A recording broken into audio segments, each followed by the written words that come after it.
Mula nang mawala ang ina ni Mario ay naging sakit na ito ng ulo ng kanyang ama.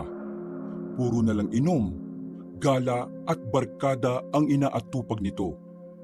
Kung minsan nga ay nawawalan na rin ito ng modo sa matanda. Bagay na hindi naman ugali noon ng binata. Isang beses, habang naglalakad pauwi galing sa inuman, isang diwata ang kanyang nakausap sa kalagitnaan ng kagubatan. Pinagkalooban siya nito ng isang sandata na gagamitin niya sa kanyang misyon. Nung una, hindi ito sineryoso ng binata. Akala niya pa nga noon ay dala lang ng kalasingan kaya siya nakakakita ng ganon. Pero nang tumino na ang takbo ng kanyang utak, dito na niya napagtanto na seryoso ang misyon na ibinigay sa kanya. Ang misyon na ito ay magsisilbing biyaya sa kanya. Marami siyang maililigtas na tao, pero malalagay din naman sa panganib ang kanilang buhay.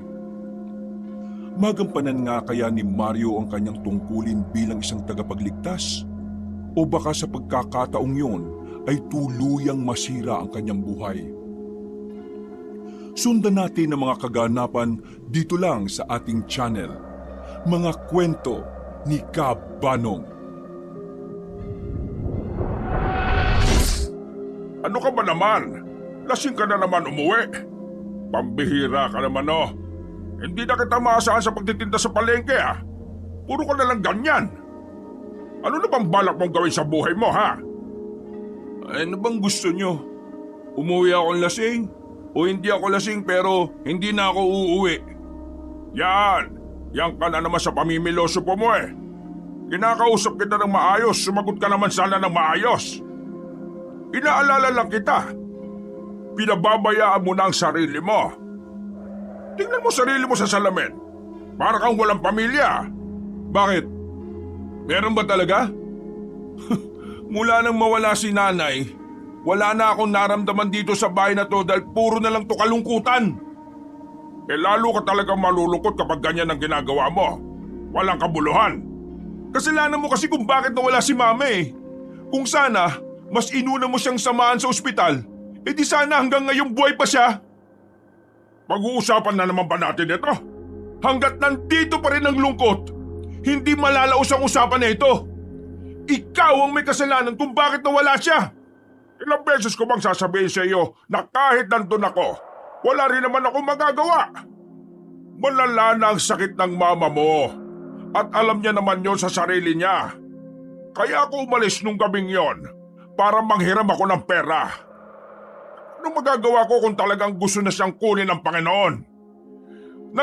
Panginoon? Diyos? Ano ba? Hindi naman totoo mga yan eh. Walang Diyos. Kasi kung meron, hindi naman niya hahayaan na mawala si nanay. Hindi niya hahayaan na maging ganito ang buhay ko. Hoy, bantayan mo yung mga sinasabi mo, Mario. Huwag mong babastusin ang Diyos. Pwede ba? Kung wala kang magandang sasabihin sa akin, hayaan niyo na lang ako magpahinga. Pwede? May para kang batang nagmamaktol ah. Ang tanda-tanda mo na. Sinasasaktan ako eh. Kasi wala na nga si nanay. Bakit? Sa tingin mo ba ikaw lang ang nasasaktan? Sa tingin mo ikaw lang ang nalulungkot? Tinanong mo ba ang nararamdaman ko? Ni minsan ba naramdaman mo ang pakiramdam na kahit ayaw mo pa siyang mawala, pero wala ka nang magawa? Hindi mo alam yon. Dahil wala kang ibang iniisip kundi ang sarili mo lang, Mario. Noon pa man, kahit nung buhay pa ang nanay mo, wala ka namang pakialam sa akin eh. Sus! Drama na naman. Drama! Bahala ka nga! Ako na nga lang ang meron ka ngayon. Ginaganito mo pa ako? Pumasok na lamang si Mario sa loob ng kanyang silid. Padabog niyang isinarado ang pintuan na tumiga sa kanyang papag. Napatingin agad ang binata sa larawan na nasa dingding. Mama's boy na may tuturing si Mario noon pa man. Makamama na talaga siya. Parang hindi siya mabubuhay noon kapag wala ang kanyang ina. Kaya naman, ganun na lamang hinagpis ng binata nang mawala ang pinakamamahal nitong ina. Wala siyang ibang sinisisi kundi ang kanyang ama. Nakatulog na ang binata at nang magising siya kinaumagahan, wala na ang kanyang ama sa bahay. Maaga kasing umaalis yun para magtinda sa palengke. Pagtingin niya sa lamesa, merong bagong lutong sopas. Meron ding kape na halatang kakatimpla lang din. Kahit na masama ang loob niya sa ama niya, pinatos na lang niya din yun. Tinatamad na rin kasi siyang kumilos. Nasanay siya sa kanyang ina na laging nakahanda na agad ang mga kakainin niya. Habang kumakain at nagmumuni-muni, bigla na lang sumulpot ang kaibigan niyang si Ruben. Hindi pa man nagsasalita ang kanyang kaibigan, ay alam na agad niyang mambuburaot nito. Kaya bago pa makapasok si Ruben, ay inubos na kagad ni Mario ang kinakain niya. Uy, damot naman ito oh. Titikim lang eh. Bakit? Wala ka bang pamilya? Doon ka kumain sa inyo. Sapakin ko mukha mo eh. May pamilya ako no? Eh ikaw? Ay, kung wala kang sasabing matino, umalis ka na nga muna. Naalibadbaran ako sa mukha mo eh. Para kung nakakita ng kanal eh. Yabang nito oh. Ikaw nga amoy imbur na lang hininga mo eh. Toothbrush din pag may time. Ano bang kailangan mo? Kung mga asar ka lang eh, umalis ka na. Baka ihatid kita sa inyo na nasa ataul. Wow! Natatakot naman ako sa iyo, idol. Kalma ka lang, idol. Meron lang akong offer sa iyo para may pera ka naman. Ano? Gusto mo ba o ayaw mo? Kapag katarantaduhan na naman yan, tingnan mo lang. Kalma ka nga kasi muna. Masyado kang mainit eh. Alam mo yung ginagawang bar sa kabilang baryo? Kailangan ng mga tao ron. 3 na tayo ninawarin. Buti nga naisip ka pa namin eh. Sumama ka na para may pera ka. Di yung umaasa ka lang sa tatay mo. Hindi ka ba makakapagsalita nang hindi ka bumibira ng pasimple sa akin? Biro lang. O ano? Nasama ka ba? Kasi kung hindi, hahanap na lang ako ng iba. Sige na, sama ako dyan. Ano bang gagawin dyan? Ngumiti ng malapad si Ruben. Iba ang sinabi nito sa aktwal na gagawin nila. Alam kasi ni Ruben na hindi sasama si Mario kapag nalaman nito ang totoong ginagawa sa papasukan nila.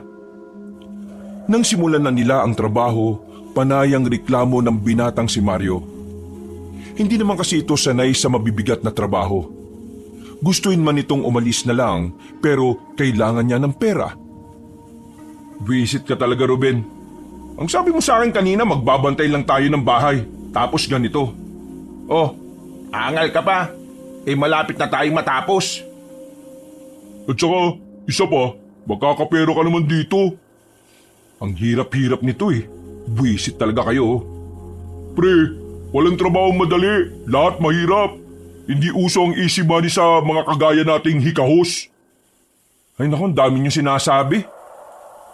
Tama naman si Warren eh. Minsan, try mo ring makinig ano?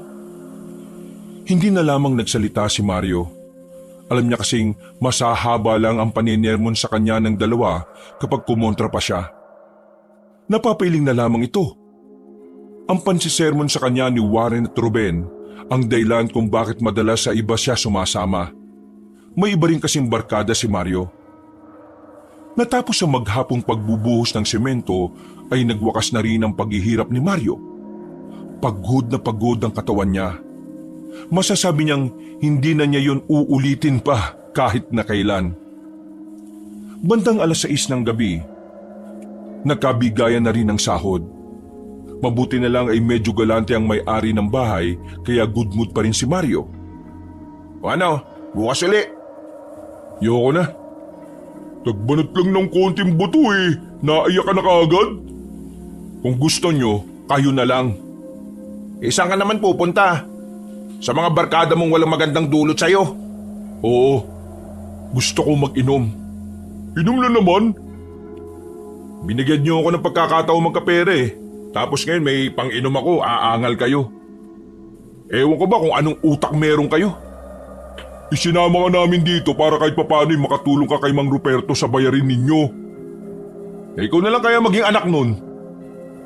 Napangisi na lamang si Mario na maglakad na ito palayo. Dismayado namang napailing ang dalawa. Samantala, na makabalik na ang binatang si Mario sa kanilang bahay ay naabutan niyang nakauwi na rin ang kanyang ama. Gaya ng dati, hindi na naman niya ito kakausapin. Wala siyang gana na makipagpalitan ng salita sa kanyang ama. Mas gusto pa niyang kausapin ang sarili niya kaysa kumausap na matanda. Nabalita ko kanina nagbuhos daw kayo ng semento.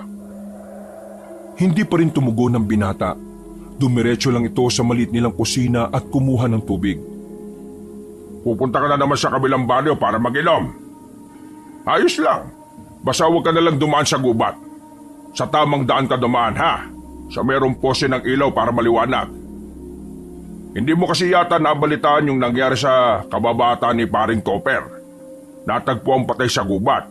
Lasog-lasog ang katawan. Wala nang laman loob. Isang araw nang nawawala yun Ayun, natagpo ang ganon. Ang chismis, aswang daw ang pumatay. Ano? Aswang?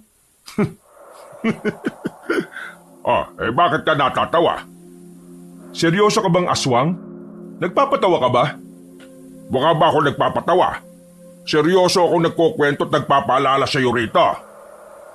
Ay nako, matatanda talaga Ang hihilig gumawa ng kwento. Lumabas na lamang ng bahay ang binatang si Mario. Dahil meron na siyang pera, excited na naman siyang tumungo sa kabilang baryo para makipag-inuman sa mga kabarkada niya. Bandang 8:00 ng gabi, naligo at nagbihis ng maayos ang binata. Nabalitaan kasi nito sa kanyang pupuntahan ay may mga magagandang babae na dayo. Wala na itong pakialam sa sinasabi ng kanyang ama tungkol sa aswang. Ni kaunting espasyo sa utak niya, hindi man lang sumiksik ang mga paalala na matanda sa kanya. Wow! Bis na bis ang loko Saan ang lakad? Wala ka na ron, no? Nagpatuloy lang sa paglalakad ang binata, pero sinundan pa rin siya ni Ruben. Uy! Sungit nito Ano ba? Huwag kang manggulo, may lakad ako. Sama naman ako! Ha? Napatigil si Mario at iritado ang mukha nitong tumingin sa kaibigan. Sabi ko, sama ako. Hindi ba pwede? Matinong tao ka, di ba? Hindi ka pwede doon. Lahat kami ron patapon. Sus! Sige na, sama na ako. Sige ka, baka mamaya makasalubong mo yung aswang. Alam mo, tigilan mo nga ako sa kakaswang-aswang na yan. Pareho kayo ni tatay Aswang-aswang. Mukha na kayong aswang. Hindi ka nga pala naniniwala sa ganun Pero malay mo naman, di ba? Baka totoo. Kaya sasamahan na kita. May pera din naman ako dito May pang-ambag ako. 3 araw na ako dun sa ginagawang bahay.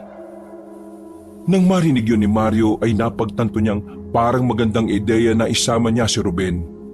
Makakatipid siya dahil ito ang pag-aambagin niya. Sige na, sumama ka na. Pero maayos ka Ayaw ko ng siraulo dun. Sus, akala ko ba lahat kayo ron patapon? Wala bang siraulo dun? Ang ibig kong sabihin, wag mo kong bibigyan ng kahihiyan. Yun lang naman pala di sige.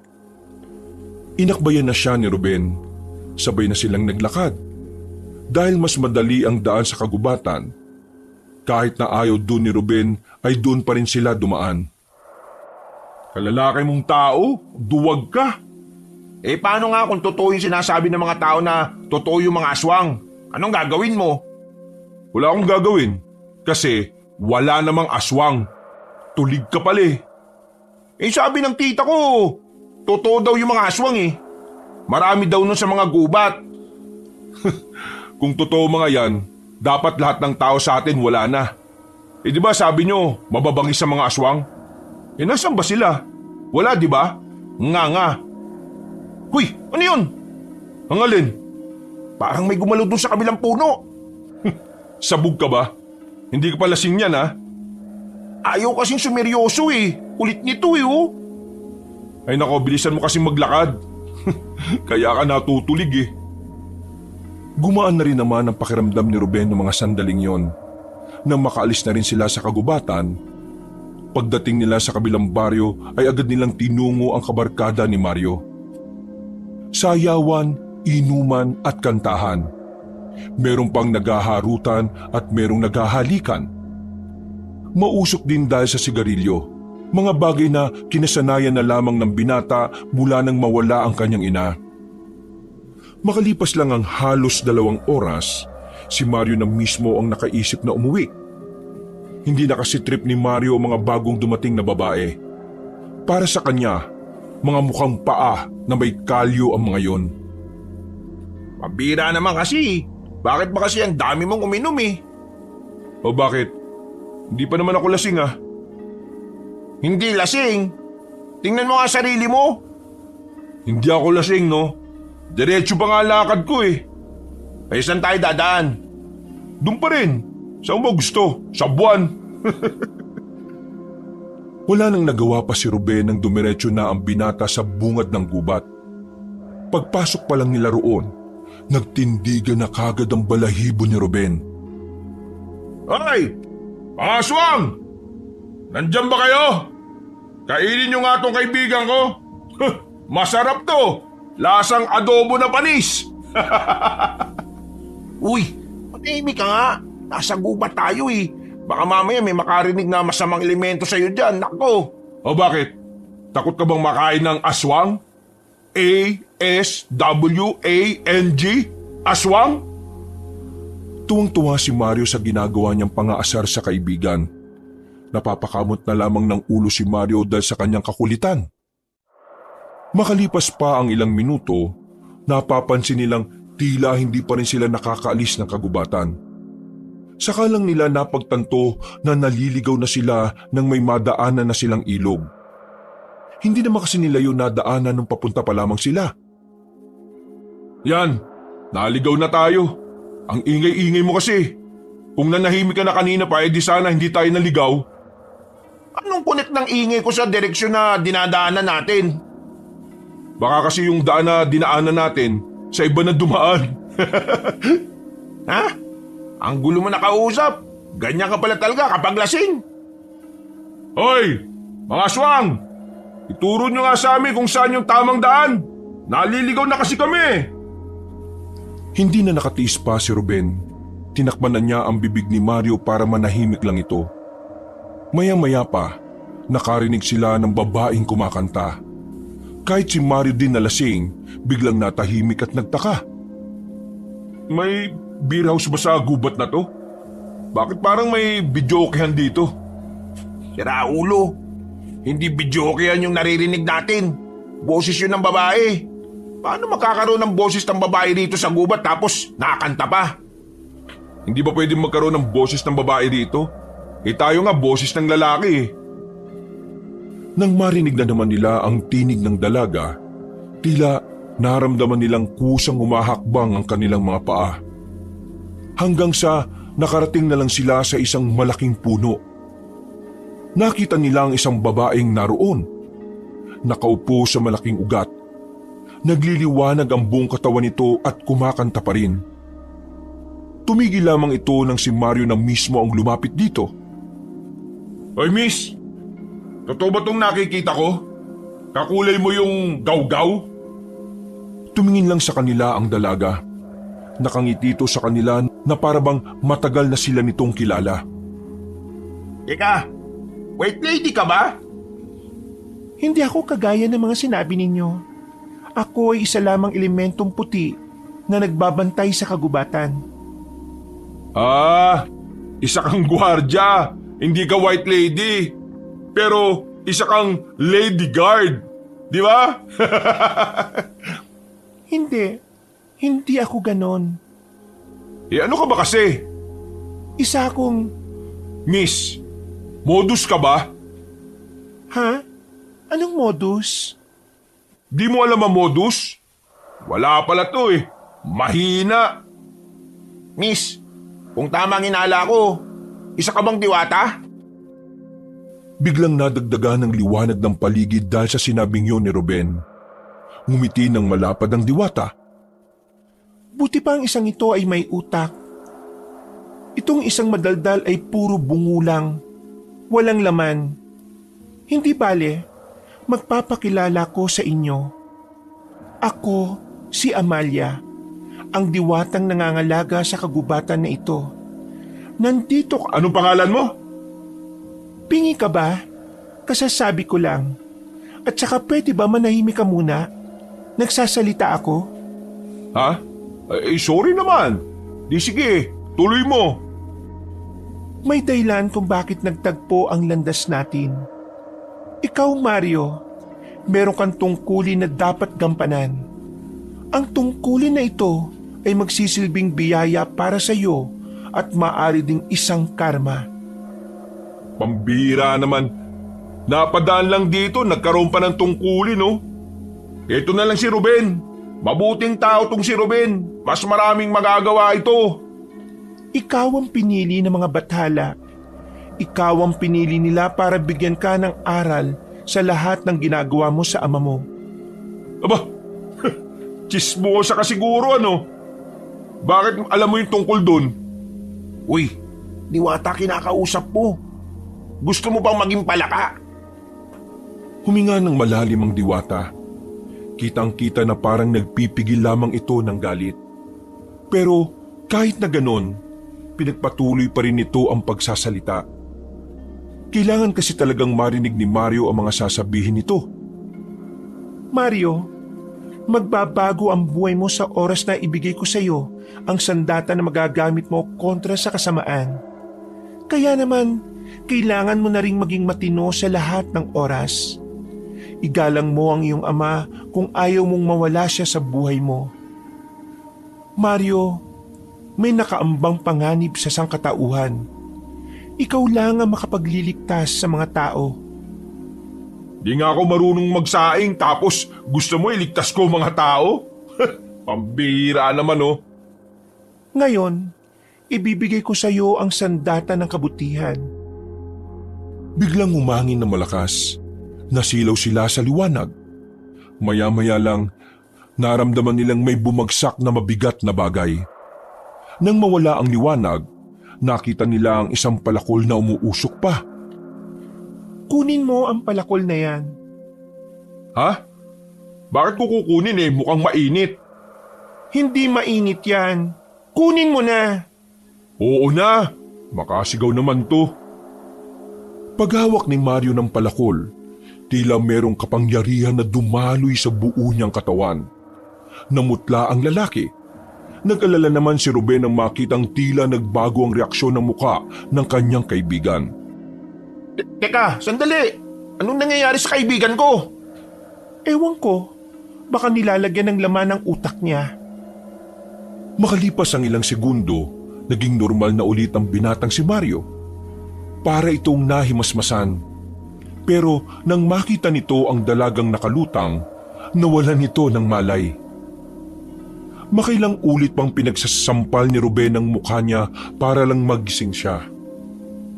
Nakalabas na sila ng kagubatan ng mga sandaling yun.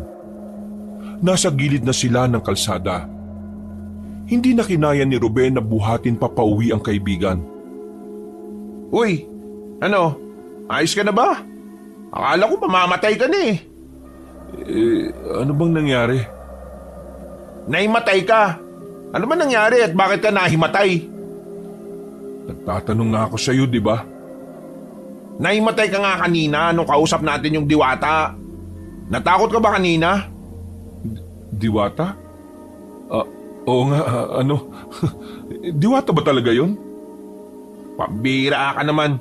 Ngayon ko pa talaga nagduda. Ay nako, lakas pala talaga ng tama ng alak na ininom natin kanina. Kung ano-ano na lang yung nakikita ko. Totoo nakita mo kanina, baliw. Ito yung palakol. Ibinigay niya ito sa'yo. Inabot ni Ruben ang isang palakol na may kalakihan ng bahagya ang talim. Ang hawakan naman nito ay may disenyo na parang apoy. Kinuha ito ni Mario. Tiningnan niya ito ng maigi. Ganda. Saan daw to nabili? Pinagsasabi mo.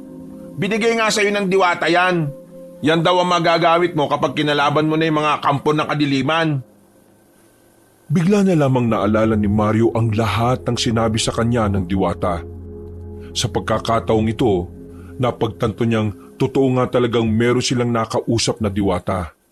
Sumeryoso ang kanyang muka, napapalunok ng laway at parang kinakabahan. O ano? Naniniwala ka na ba? Naalala mo na ano? Hindi, ayoko niyan. Tungkulin pinagsasabi niyan. Sino ba siya? Bigla-bigla na lang lilitaw tapos utusan ako. Tatay ko nga hindi ako mautusan siya pa. Sus, Magkaiba ang tatay mo at ang diwatang yon. basta, ayoko. Tsaka, pinagsasabi niyang kampo ng kadiliman. Ang kampo ng kadiliman dito ay yung mga tsismosa. Yun lang. Tumayo na ang binatang si Mario at nauna nang naglakad. Nawala na ang kalasingan nito sa mga nangyari. Agad naman siyang sinundan ni Ruben. Pilit na ibinibigay sa kanya ng kaibigan ng palakol. Pero hindi niya yun tinatanggap. Ayaw niya ng bagay na yun. Mas gusto niya pa ang bote ng alak kesa roon. Hanggang sa makabalik na sila ng kanilang baryo. Wala nang nagawa pa si Ruben. Hindi na nito pinilit pang ibigay kay Mario ang sandatang yun. Si Mario naman, pumasok na lamang sa kanilang bahay. Naabutan niya ang kanyang ama na masarap na natutulog. Humihilik-hilik pa yon kaya napangisi na lamang siya. Habang pinagmamasdan niya ang kanyang ama, hindi niya pa rin maiwasan na hindi mainis. Kahit alam niyang hindi naman niya dapat sinisisi ang ama, ginagawa na lamang niya yun para na rin sa ikagagaan ng kanyang pakiramdam. Kinabukasan ng umaga, nagising ang binata na masakit ang ulo niya. Agad siyang tumungo sa labas para sana bumili na lang ng kapeng nakatimpla na. Pero pagdating niya sa kanilang bakuran, nakita niya ang ama na nagsisibak na ng kahoy. Namulagat ang mga mata niya nang makita ang palakol na ginagamit ng kanyang ama. Bakit? Kung makatingin ka, para ka namang nakakita ng multo Bakit nandyan yan? Ang alin? Yang palakol na yan. Bakit? Sa'yo ba to? Nakita ko lang to kanina dito sa lapag Wisit talaga tong si Ruben, no? May sinasabi ka? Ang sabi ko, hindi akin yan. Tapon nyo na yan. Baka mamaya sa ibang tao yan Bakit ko tatapon pwede namang gamitin? At saka, ang ganda nga ng disenyo Napailing na lamang ang binatang si Mario. Dinukot na lamang niya ang natitirang pera at bumili sa labas. Hindi niya tinanggap ang alok na almusal ng kanyang ama. Hindi niya kasi kinakain yun kapag nasa bahay si Mang Ruperto. Habang naglalakad, nakasalubong niya si Ruben. Mukha itong natataranta. Nawawala yung palakol! Aray! Bakit ba? Nawawala? Iniwan mo kaya sa bakuran, buwang kayata Gagi! Hindi ko iniwan yun doon. Hindi na nga ako dumaan sa inyo kagabi. Ang sinasabi mo? Kusang naglakad papunta sa bahay namin yung palakol? May mga paa ba yun? Alam mo naman kasing galing sa diwata ang palakol na yun Malamang, mahiwaga yun. Ay nako, kunin mo nun sa bahay Ibalik mo nun sa gubat. O kaya, itapon mo na lang. Mukhang hindi mo yata matatakasan ng tungkulin mo, pre. Diyan ka na muna. Papasok pa kami ni Warren doon sa sideline namin Ayaw mo naman sumama. Naglakad na palayo ang binatang si Ruben.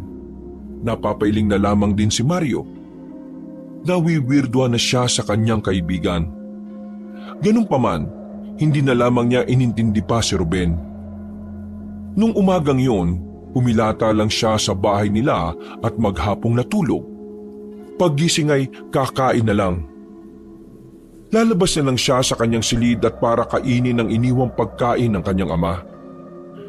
Ay nako, buti naman at may pagkain na kaagad. Uupo na sana siya sa tapat ng lamesa nang bigla niyang madinig ang misteryosong tinig ng babae.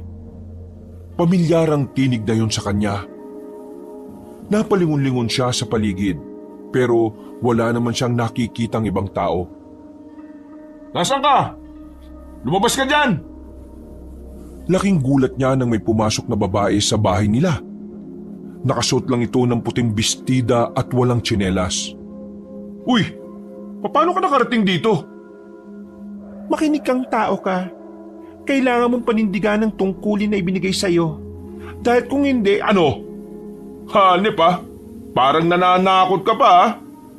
maaaring mapahamak din ang mga mahal mo sa buhay.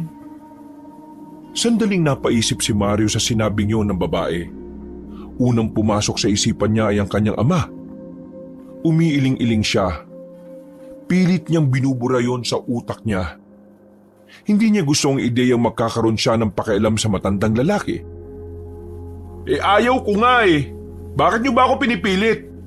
Hindi ba mali itong ginagawa mo? Bigla-bigla ka na lang darating at manguutos ng kung ano-ano. May sarili akong buhay, no? Hindi mo pag-aari ang buhay mo. Lalo na nung unti-unti na itong napapabayaan, kaya bilang isang diwata, gusto kong magkaroon ng saysay ang buhay na hiniram mo sa may kapal. Kahit na anong sabihin mo, ayaw ko pa rin. Huwag mo sanang pagsisiyan ng mga desisyon na ginagawa mo. Talaga, hindi ako magsisisi. Naglakad na palabas ang babae. Pagsunod ni Mario, nawala na agad ang babaeng yun na parang bula. Hindi niya nakita kung saan yun dumaan. Napapailing na lamang si Mario. Bagamat alam niya namang diwata yon, hindi niya pa rin magawang seryosohin ng mga bagay-bagay. Tumambay na lamang siya sa bahay nila. Gaya ng lagi niyang ginagawa. Kapag wala siyang pupuntahang inuman, tutunga nga lang siya sa bahay nila at magbabasa ng kung ano-ano. Nakikinig na lang din siya sa radyo at tamang tawa lang sa mga kalukuhan ng programa. Mga bandang 9:00 na ng gabi. Nagtataka na si Mario kung bakit hindi pa nakakabalik ang kanyang ama. Wala pa siyang pagkain, kaya nagsisimula na rin kumalam ang kanyang sikmura. Dahil sa namumuong inis, lumabas siya ng kanilang bahay para magpunta ng palengke. Naisip niya kasi na baka pinauubos pa ni Mang Ruperto ang mga tinda nitong isda. Pero pagdating niya roon, sarado na ang palengke. Wala ng katao-tao sa loob at nakapatay na rin ang mga ilaw roon. Napakamot sa ulo ang binata. Malapit na siyang mabwisit sa kakahanap sa kanyang ama. Paalis na siya nang makita niya ang kaibigan niyang si Warren. Mukhang kagagaling lang nito sa pagbuhos ng semento dahil kita niyang madungis pa ito. Warren, nakita mo ba si Erpat? Huh? Bakit? Tingnan mo to. Tinatanong ko, tinanong din ako. Hindi ko nakita airpot mo. Bakit? Ano bang problema?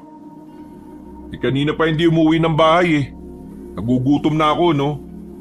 Di magsaing ka. Hintayin mo pa ba yung tatay mo? Baka dumidiskarte pa yun. Dala ba niya yung kaldero? Sige na nga, umuwi ka na. Wala ka na naman masabing matino eh. Sus, ang sabihin mo, takot ka lang ma-real talk.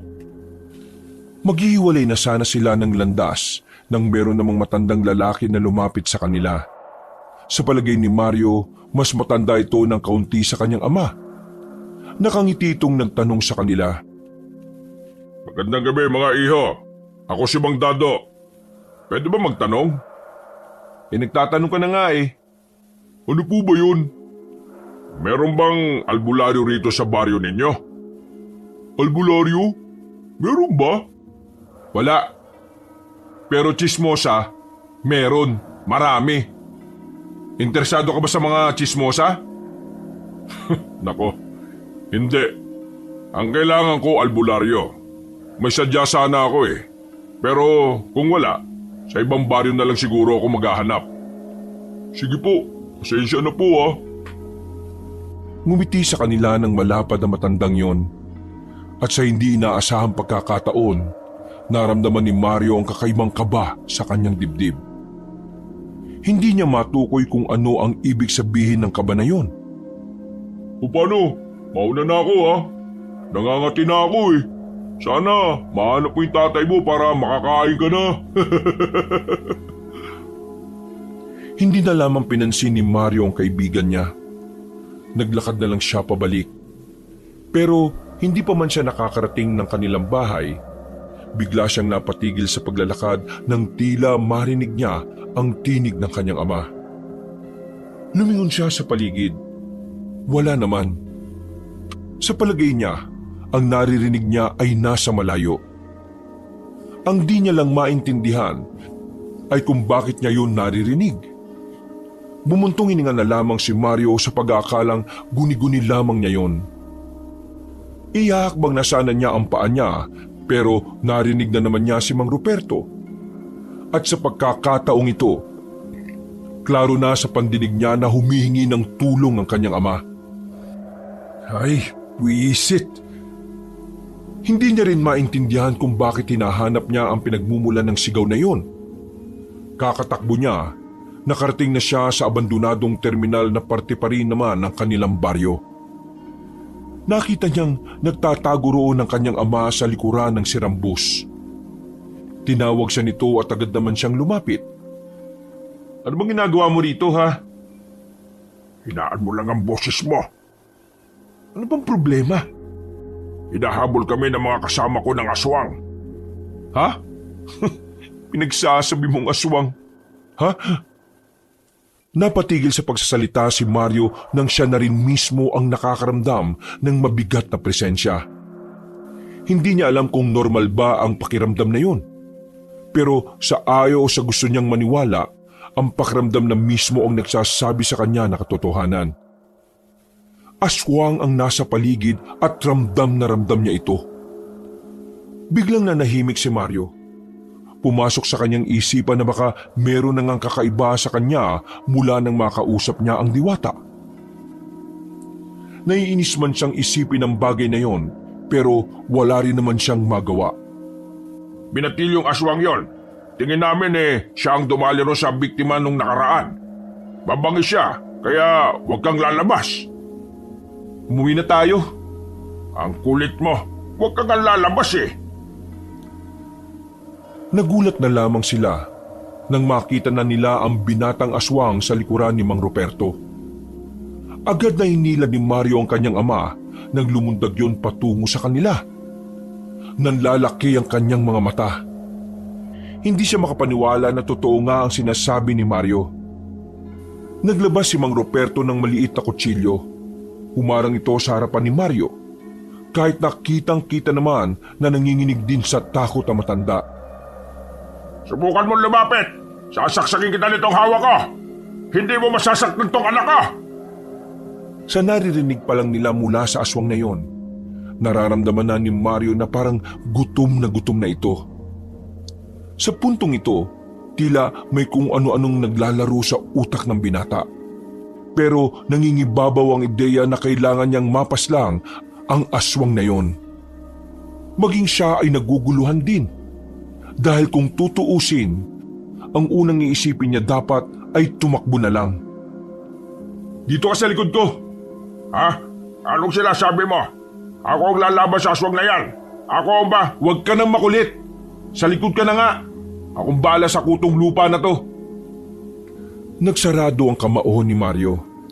Haharapin niya ang aswang gamit ang tapang na hindi niya alam kung saan nagmumula. Nang lumapit na sa kanya ang aswang, sinapak niya yun ng malakas at tinamaan naman ito sa panga. Napalayo ang aswang at medyo nahilo. Tumabingi ang panga nito na dahilan para hindi na ito makaangil. Sige, lapit! Suntukan tayo! Nagtataka si Mang Ruperto sa nasaksihan niya. Hindi niya kasi alam kung papaanong nagagawa yun ng kanyang anak. Ang pagkakakilala niya kasi rito ay lampa. Dahil yun sa nasanay na laging may nanay na nakaalalay sa kanya. Hindi na nagtangkapang lumapit ang aswang sa kanila. Sa isang suntok lang, naging sapat na yung para malaman ng aswang na dapat siyang umatras. Pag-alis ng aswang, biglang naglabasan ng mga kasama ng kanyang ama. Nakatago lang pala mga yon sa kung saan-saan.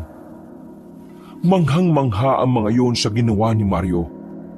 Pinuri siya ng mga ito, pero hindi naman natuwa ang lalaki roon. Bakit ka ba kasi nasa ganitong sitwasyon? Ang tagal mo umuwi. Ito kasing mga kaibigan ko isinama ko sa paghuli ng aswang. Hindi naman namin inaasahan na mabangis pala talaga. Buti na lang at walang nasaktan sa amin ng malala. Gusto ko lang sana kasing magkaroon ng ekstrang pera Yung ipin kasi ng aswang, binibili ng isang albularyo sa bayan. Kung nahuli sala namin ng aswang at napatay, tiba-tiba sana kami. Hindi na nakapagsalita pa si Mario. Gusto niyang pagalitan ng kanyang ama pero hindi niya rin naman yun masisisi. Dito niya nakita na kahit pala anong trabaho ay pinapasok na ni Mang Ruben. Sa isang banda, sa wakas ay nakaramdam na rin siya ng konsensya. Sandali! Hintay mo ako, Mario! Bakit po? Napakatapang mo kanina. Paano nagawa yun? Nakaka-proud yung ginawa mo, anak, ha? Ewan ko, hindi ko ho alam. Bakit hindi mo alam? Ang astig mo kaya kanina. Tuwang-tuwa sa iyo yung mga kaibigan ko Ay nako, umuwi na lang tayo kasi nagugutom na ako. Nauna nang naglakad ang binata pabalik sa kanilang bahay. Kinabukasan, nagising na lang sa ingay ang binata. Nagtatawanan ng mga tao sa labas. Pagsilip niya sa bintana, nakita niya ang kanyang ama na may kinakausap.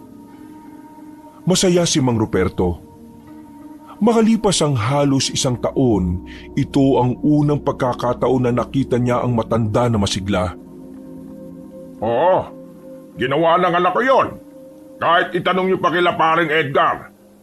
Sinapag talaga ng anak ko yung panganong aswang. Siguro nga, tumabingi yung mukha ng aswang na yun ang tapang ng anak ko, di ba? Niligtas niya kaming lahat. Kaya utang namin ang buhay namin sa kanya. May anak ba kayong ganyan? Wala! Mga anak nyo, puro papogi lang. Ngumiti saglit si Mario. Hindi niya inakala na masarap pala sa pakiramdam na ipinagmamalaki ng magulang. Pero agad din niyang binawi ang kanyang ngiti. Hindi niya pa rin kasi makakalimutan ang sama ng loob niya sa kanyang tatay. Naging kalmado ang umagang yon para kay Mario. Walang pagtatalo na naganap. At sa unang pagkakataon ulit, magkasabay silang nag-agahan. Mamaya, pinapatawag tayo ni Kapitan sa barangay. Kakausapin tayo tungkol sa nangyari. Sabi nila, masaya si Kapitan. Nung nakaraan pa kasi talaga hinahanap ang aswang na yun Pero ikaw, sinapak mo lang Sikat na sikat ka, anak. Sa susunod, umiwas na kayo sa ganong gawain ha. Ang tandaan nyo ni hindi nyo nga kayang sumuntok Pero ngayon, naniniwala ka na bang may aswang? Nung klaseng tanong yan. Malamang oo. Sinapak ko nga, di ba? Di, mag-iingat ka na ngayon. Basta. Teka, maiba nga pala tayo. Gusto mo bang sumama sa akin mamayang gabi? May sideline kasi akong pupuntahan. Magbabantay lang tayo ng ospital sa bayan. Yung kakilala ko kasi, yung nanay niya ay nasa ospital. Walang magbabantay mula alas 9 hanggang alas 3 ng madaling araw. Kailangan kasi 2. Kasi yung isa magbabantay. Yung isa naman, syempre, lalabas-labas kapag may aasikasuhin. Magbabantay lang? Oo, walang ibang gagawin. Ba, okay yun O sige.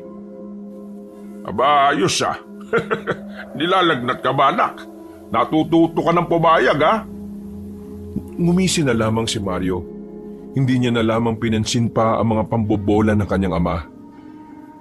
Dakong tanghali, nabagot na naman ng binata dahil mag-isa na naman siya sa bahay nila. Lumabas siya ng bakuran. Nakita na naman niya na naroon ang palakol. Dinampot niya yon at muling sinuri. Bumuntong hininga si Mario. Sumasagi na rin sa isipan niya na patusin ang sinasabi sa kanya ng diwata. Payag ka na bang maging tagapagligtas? Napalingon si Mario sa gilid. Nakita niyang nakaupo na ang magandang babae sa harapan ng salangan nila. Oh, paano ka man napunta dyan? Hindi na mahalaga yon. Ang mahalaga ngayon ay ang desisyon mo. Ano naman ang mapapala ko sakaling pumayag ako? Marami kang mapapala. O sige nga, bigyan mo ako ng malaking pera, papayag ako. Mukhang pera ka pala eh. Sino bang hindi? Anong gagawin mo sa malaking pera? Para di na naalis ng bahay si tatay. Uy, mahal na niya ang kanyang ama. Migil ka nga. Hindi porke babae at diwata ka, di na kita pwedeng masapok ha. Kung pera lang pala ang kailangan mo, wala namang problema. Pag alis ko ngayon, umaasa akong dito na magsisimula ang bagong bersyon mo, Mario. Ang bersyon mo bilang tagapagligtas ng sangkatauhan. Oo na. Dami pang satsat. Tumungo na ang babae papunta sa likuran ng kanilang bahay. Nang sundan niya yon, doon ay nawala na naman ito bigla. Nakita niya si Ruben sa labas ng kanilang bakuran. Nagtataka at tila hindi makapaniwalang nagsasalita siya mag-isa. Bakit? Problema mo? Sino pinakausap mo? Lasing ka na naman ba? Mukha ba akong lasing? Sabog ka no? Bakit ka nagsasalita mag-isa? Kausap ko yung diwata. Punta ng punta rito, nakakainis. Si Amalia, kausap mo? Teka, bakit hindi ko naman nakikita? Aba, ewan ko. Bakit ako tinatanong mo? Ano bang napag-usapan nyo? Tatanggapin ko na yung alok niya. Tinapik ni Ruben ng malakas sa balikat si Mario. Tuwang-tuwa ito sa kanyang sinabi. Tamang desisyon ang ginawa mo, pre. Lalo na ngayon, sikat ka na. Tropa ko, tagapagligtas na! Yee! Ang cool mo kaya sa kwento ng mga tao sa atin. Hey ka dyan. Tigilan mo kaka-AA mo. Nakakairita. AAhin ko mukha mo eh. Uy, wag mo kakalimutan kapag masumikat ka na ha. Ay naku, lumayo ka nga. Kung makakapit ka, linta ka ba?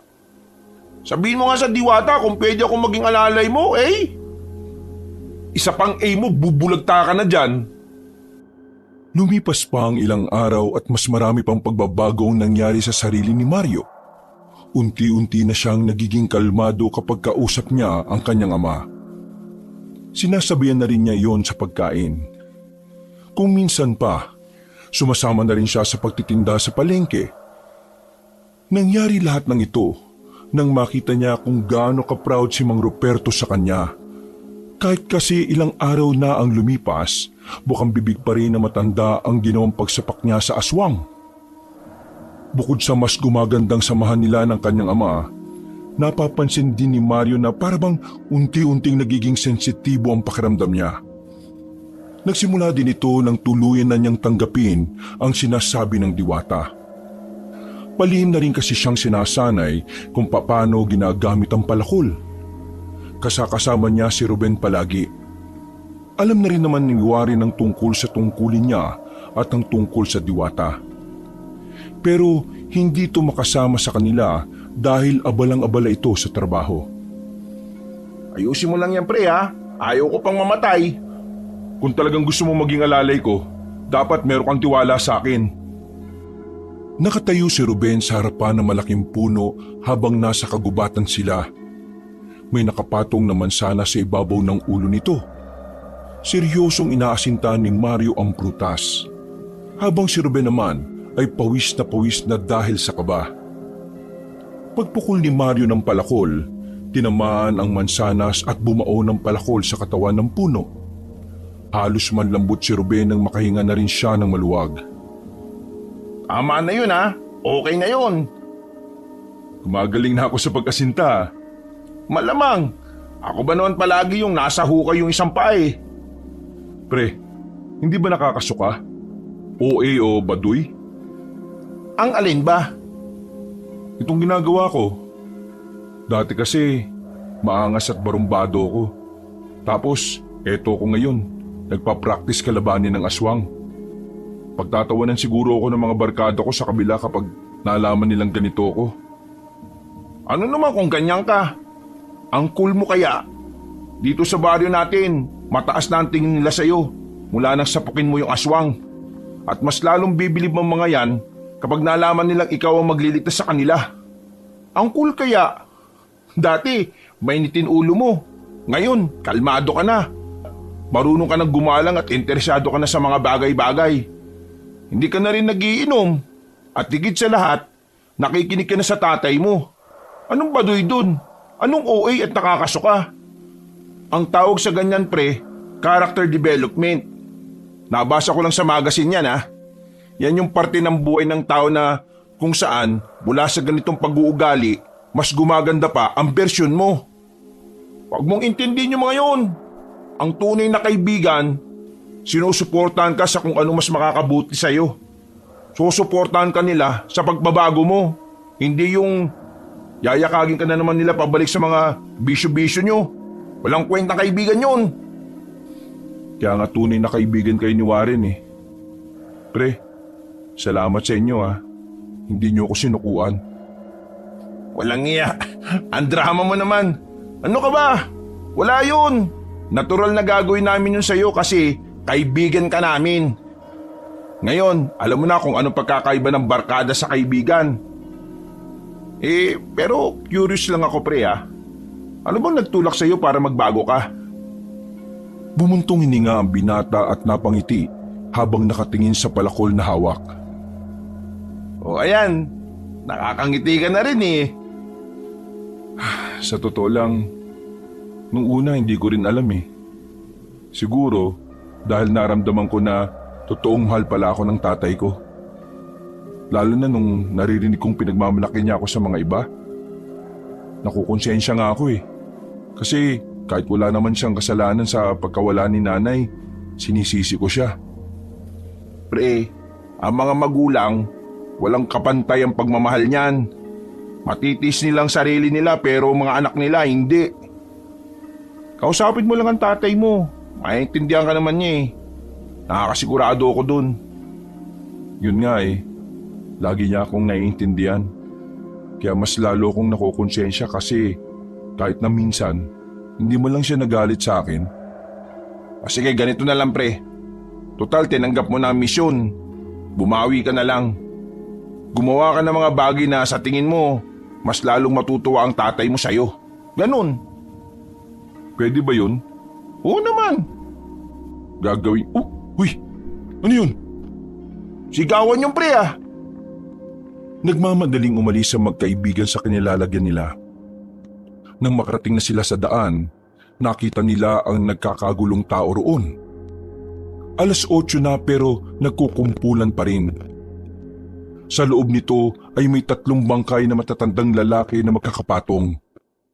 Mga wala ng laman loob ang mga yon. Walang mga mata at tapyas na rin ang labi. Bumilis ang tibok ng puso ni Mario ng mga oras na yon. Yun ang unang pagkakataon na nakakita siya ng bangkay. Pre, tingin mo aswang gumawa niyan? Aswang? Nararamdaman ko eh. Aswang nga pre. Napatingin sa kanya ang mga tao nang sabihin niya yun. Nakaramdam siya ng pagkailang. Pero pinanindigan na lang niya ang kanyang sinabi. Malaki ang posibilidad na aswang ang gumawa nito. Walang ibang gagawa nito kundi ang mga nilalang na yon. Nung gabing yon, iniwan ni Mario Trube ng mga tao roon. Pagdating nila sa bahay, naabutan nila si Mang Ruperto na naghahasa ng itak. Tapos ka na bang magsanay? Alam na rin ni Mang Ruperto ang tungkol sa mahiwagang palakol. Isa ito sa nakakaalam. Kaya naman todo suporta sa kanya ang ama. Halos lahat na yata ng itak sa bahay nila ay nahasa na nito. Ayon kasi sa matanda, gagamitin niya yon at sasama sa pakikipaglaban. Tapos na po. Pero may nangyaring masama eh. Nangyaring masama? Napalaban ka na ba sa mga aswang? Hindi pa ho. Pero may dumating na bangkay ng 3 matanda. Malakas ang kutob ko. Aswang ang dumali sa Mario! Mario! Humahangos na dumating ang binatang si Warren. May mga semento pa ito sa kamay at binti nang pumasok ito sa kanilang bakuran. Pre, nabalita mo na ba yung nangyari? may pinaslang yung mga aswang. Wala pang ebidensya na aswang ang dumali doon. Pero yun ang hinala nga namin. Aswang nga. Alam niyo kung paano ko nasabi? Yung 3 matanda na pinatay, mga albularyo sila. Ang sabi sa narinig kong kwento pinapatay ng mga aswang ang mga albularyo. Sigurado ka ba sa sinasabi mo? Oo nga! Albularyo raw ang 3 yun. Papunta pa lang daw sana sila ngayon dito sa atin para magbigay ng pangontra sa aswang. Pero ganun ang nangyari. Kinausap daw kasi yun ni Kapitan tungkol sa mga aswang. Mukhang pinapatay nila ang mga taong po pwedeng maging hadlang sa kanila. Maria, kailangan mo mag-ingat ha. Kapag nalaman nila ang tungkol sa mahiwagang palakol, hindi malabong ikaw ang isunod nila. Huwag kayong mag-alala, Tay. Hanggat hindi pa ho ako bihasa, walang makakaalam kung anong tinatago ko. Bumuntong hininga na lamang ang binatang si Mario. Hindi mapalagay ang kanyang kalooban. Kung noon, iniisip lang niya kung papaano siya makakainom. Ngayon, ang tumatakbo na lamang sa isipan niya ay kung ano ang gagawin niya sakaling makaharap na niya ang mga aswang. Dumaan pa ang 1 linggo. Naging laman na ng usapan ang sunod-sunod na pagpatay. Kumalat ang kwento. Nadagdagan at nabawasan ng mga detalye dahil sa mga tsismosa. Pero iisa pa rin naman ang naging dulot nito sa lahat. Walang iba kundi kilabot. Sige na Mario, iwan mo na ako rito. Punta mo na si Ruben at magsanay na kayong dalawa. Sigurado po ba kayo? Oo, mamaya darating na rin naman si paring Edgar. Tutulungan niya naman akong magligpit. O sige, basta kapag may nangyaring hindi maganda, ikalembang mo lang yung maliit na bill na binigay ko sa inyo ha. Kahit nasa malayo ko, maririnig ko yan. Tumangot ngumiti na lamang sa kanya ang ama. Nagmamadali na siyang bumalik sa kanilang bahay. Kinuha na niya ang palakol na nakabalot sa tela. Bumuntong hininga ang lalaki. Ang tagal niya na kasi itong ginagamit. Pero wala pa rin siyang nararamdaman na hiwaga roon. Maliban na lang sa pagiging sensitibo ng kanyang pakiramdam. Paglabas niya ng bahay, bigla niyang nakita ang matandang lalaki. Na sa pagkakaalala niya, nagpakilala itong dado sa kanila ni Ruben. Pero mukhang hindi na siya nito namumukaan dahil nagpagupit na siya ng buhok. Iyo, pwede ba magtanong? Anong itatanong nyo? May kakilala ka bang albularyo rito? Meron lang kasi akong ipapahilot. Ang sakit na kasi ng kasukasuan ko Sa hindi malamang dahilan, bigla na lamang naramdaman ni Mario ang hiwaga ng meron ng palakol. Kasabay nito ay ang ideyang lumitaw sa utak ng binata. Nagtataka siya kung bakit naghahanap na naman ito ng albularyo gayong nasabi na nila noon na walang albularyo roon. Hindi ko po alam Bago lang din po ako rito. Nagkaila na lamang siya. Ngumiti naman sa kanya si Mang Dado at naglakad na rin palayo. Habang pinagmamasdan ng matanda, bigla na lamang may napagtanto ang binata. Ang 3 matandang albularyo. May kinalaman kaya ang 3 albularyo na namatay sa paghahanap nito ng albularyo? Hindi kaya aswang ang matandang yun? Pinapatay niya ang mga albularyo para wala nang hahadlang sa lahat ng gagawin nila? Tinanggal ni Mario ang tela na nakalagay sa palakol. Hinabol niya ang matanda pero pagliko niya sa kaliwang kanto, katakatakang bigla na lamang nawala yun. Hindi ako pwede magkamali. Aswang nga ang matandang yun. Kahit ang palakol ko nagre-react Sa mga sandaling ito, para bang sinasalinan siya ng lakas ng mahiwagang palakol. Nararamdaman niya kasi ang tila pagkabuhay ng kanyang mga ugat. Nagmamadali na siyang tinungo ang kinaroroonan ni Ruben. Sa kanyang pagmamadali, nabangga niya ang isa pang matanda. Isang matandang babae na puti na ang buhok ngunit diretso pa ang tindig. Sa halip na matumba matanda, nanatili lang yung nakatayo at parabang hindi man lang nasaktan. Pasensya na po, nagmamadali lang talaga ako. Mahiwaga ang daladala mong sandata. Sino ka? Napatigil si Mario nang marinig ang sinabing yun ng matandang babae. Seryoso ang mukha nito at tila nangungusap ang mga mata. Sino kayo? Ako ang unang nagtanong. Sino ka? At bakit may daladala kang ganyan? Hindi nyo na kailangang malaman. Nagmamadali ako.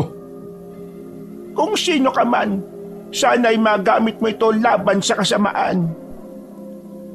Nagkatinginan sila sandali. Nakita niya sa mga mata na matandang babae na tila humihingi ito ng tulong. Dahil dito, napatango na lamang si Mario. Naramdaman niyang hindi masamang tao matandang babae. Kaya naisip niyang sabihin ang kanyang pangalan. Mario ang pangalan ko. Tulad nyo, gusto ko rin ipagtanggol ang sangkatauhan. Isa akong albularyo. Kapag may mga gusto kang malaman, pumunta ka lang sa kabilang baryo, sa Sitio 12. Isang pagtango na lamang ang naisukli ng binata sa matanda. Pagkatapos noon ay dali-dali na rin niyang tinungo ang kanyang kaibigan. Nang dumating siya roon, naabutan niya si Ruben na may kausap na Bombay. Umiiyak ang Bombay na yon kaya agad na lumapit si Mario. Bakit? Anong problema? Kaibigan to ni Papa. Humihingi ng tulong. Yung alagang aso daw kasi niya, tinangay daw ng isang lalaking nanlilisik ang mga mata. Kagabi. Pero hanggang ngayon hindi pa rin daw nakikita. Ako mag-aawa sa inyo. Ako tulong niyo hanap aso ko. Siya na lang meron ako Kapag wala siya, wala akong pamilya. Sige na, ako babayad kahit gano'ng kalaki presyo. Basta ligtas niyo aso ko. Natatandaan mo ba kung anong itsura na sinasabi mong lalaki? Matangkad, pula mata tapos lisik-lisik, tapos pangit. Tululaway ng lalaki, kala mo tanga Aswang yung kumuha sa aso mo. Ang mga aswang, kumakain din ng hayop kapag hindi nila kaya makakain ng tao. Ibig sabihin, kain niya aso ko. Hindi pa natin sigurado, pero malalaman natin. Tulong mo ko, dali. Ako ba yan malaki? Balik mo aso ko. Gagawin namin kung ano makakaya namin. Pero wag kang umasa Ayaw din namin mangako. Hindi naman kami mga eksperto pagdating sa pakikipaglaban sa mga aswang. Pagkatapos nilang makausap ang Bombay, umalis na rin si Mario at Ruben doon. Pinuntahan na lang nila si Warren sa bahay nito. Sakto naman, nakatatapos lang maligo ng binata at parang pupunta na rin ito sa kanila. Sama ka? Saan yan? Magpa-practice. Tapos susubukan na rin naming rumonda. Sige, sama ako. Uy Mario, tulala ka na naman. Nakainom ka na naman ba? Baliw, hindi na nagiinom ang tropa natin na yan. Yan ang problema, pre. Nabibigla ako sa mga nangyayari. Totoo na ba ito? Totoo na bang malapit ko nang makaharap ang mga aswang? Masyado kasing mabilis ang mga pangyayari, pre. Pero mas gusto namin kung ano ka ngayon. Huwag na muna tayo mag-practice ngayon. May pupuntahan tayo. Nasisiguro kung marami tayong malalaman sa matandang yon. Mabilis silang naglakad patungo sa kabilang baryo. Nang makarating na sila roon, ay nadaanan pa ni Mario ang mga kabarkada niya. Pinapainom siya ng mga yon pero tinanggihan na niya. Hindi naman kasi inuman ng kanyang pinunta, kundi ang albularyong matanda na nakausap niya. Nakaka-proud ka talaga, pre. Marunong ka ng tumanggi, Panis ka! Tapos na yan sa mga masasamang impluensya, no? Andito na tayo. Tumigil sila sa harapan ng bahay na yari sa kawayan.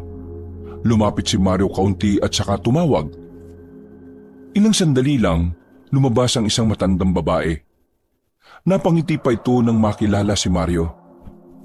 Ikaw pala, pumasok ka. Alam kong marami kang gustong malaman.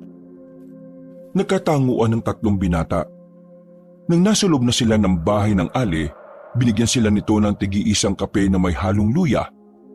Nasusuka si Ruben sa inumin na yon pero hindi na lamang nito pinapahalata. Nasabi mo sa akin kanina na isa kang albularyo.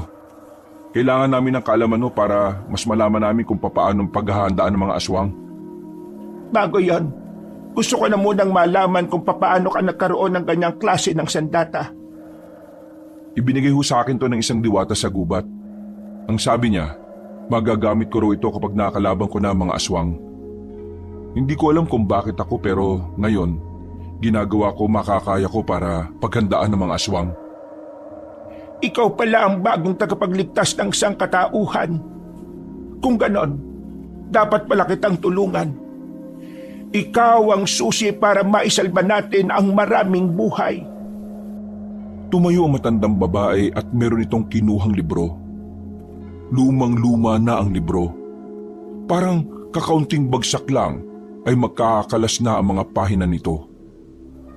Basahin mo ang mga nakalagay dyan kapag umuwi ka na.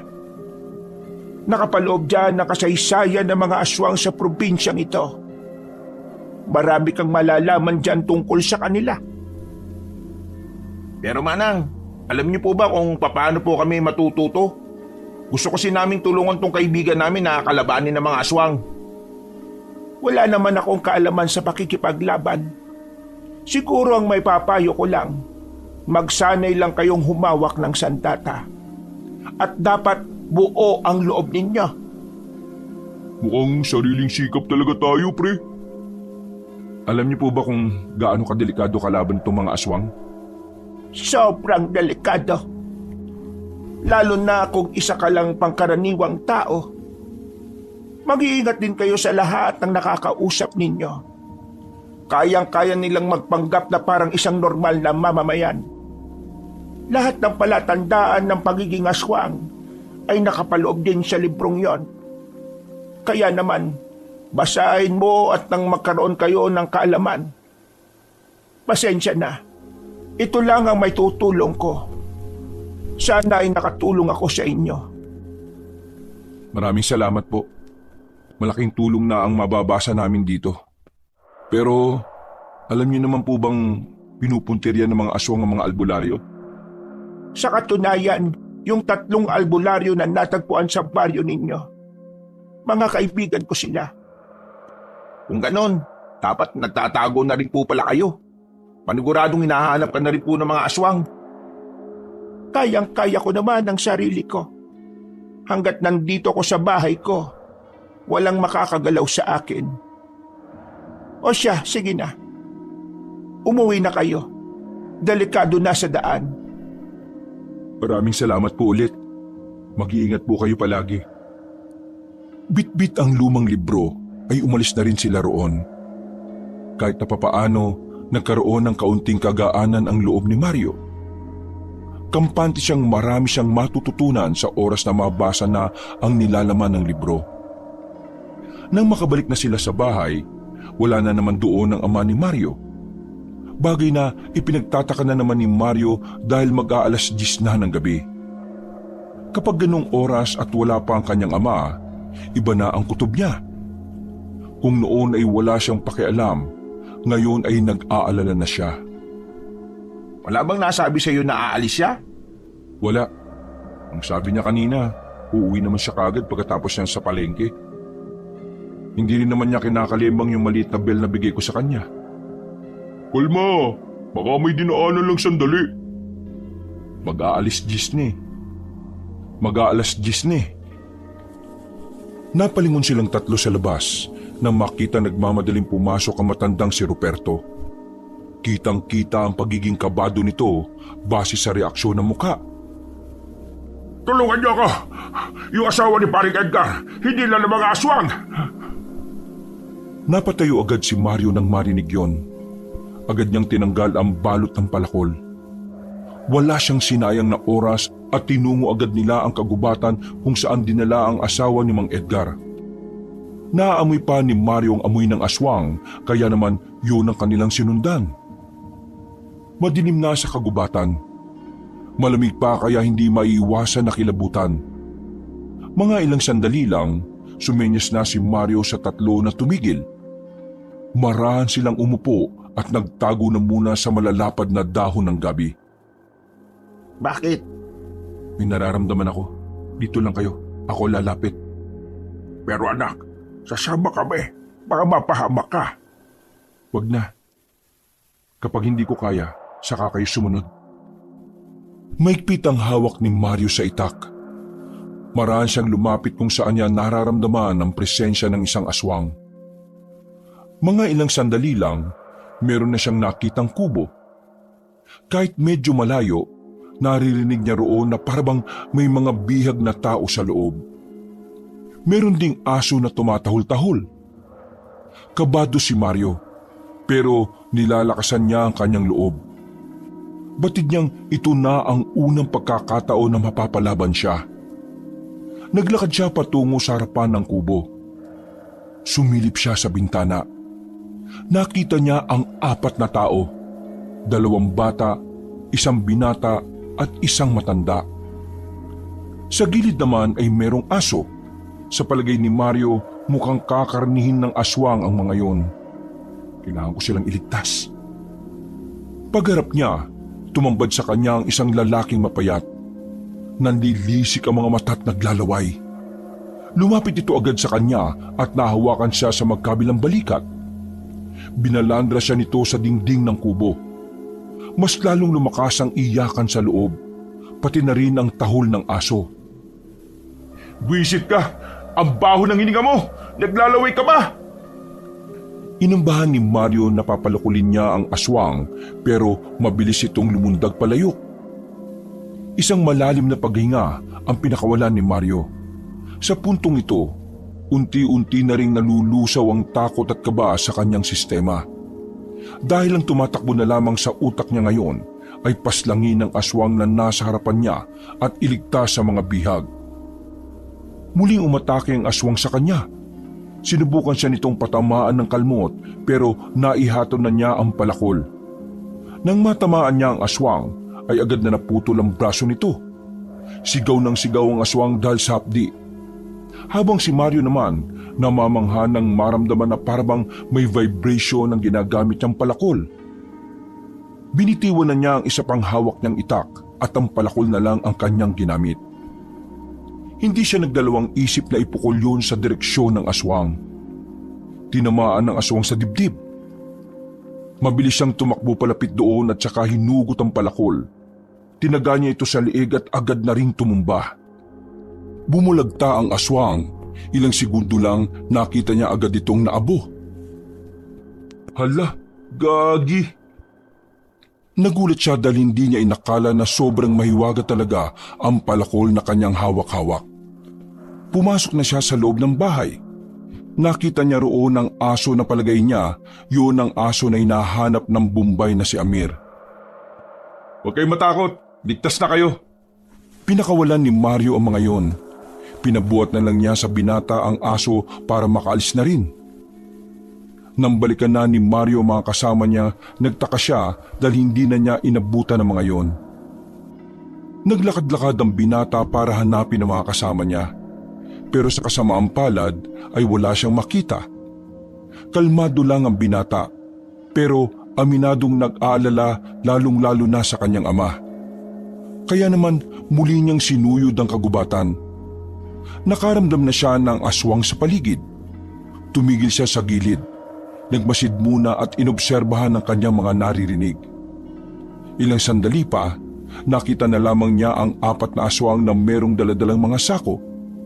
Hindi niya inatake ang mga yon. Sinundan niya kung saan pupunta. Hanggang sa makaraan nga lang ng ilang minuto, nakita niyang pumasok sa isang kuweba ang mga aswang.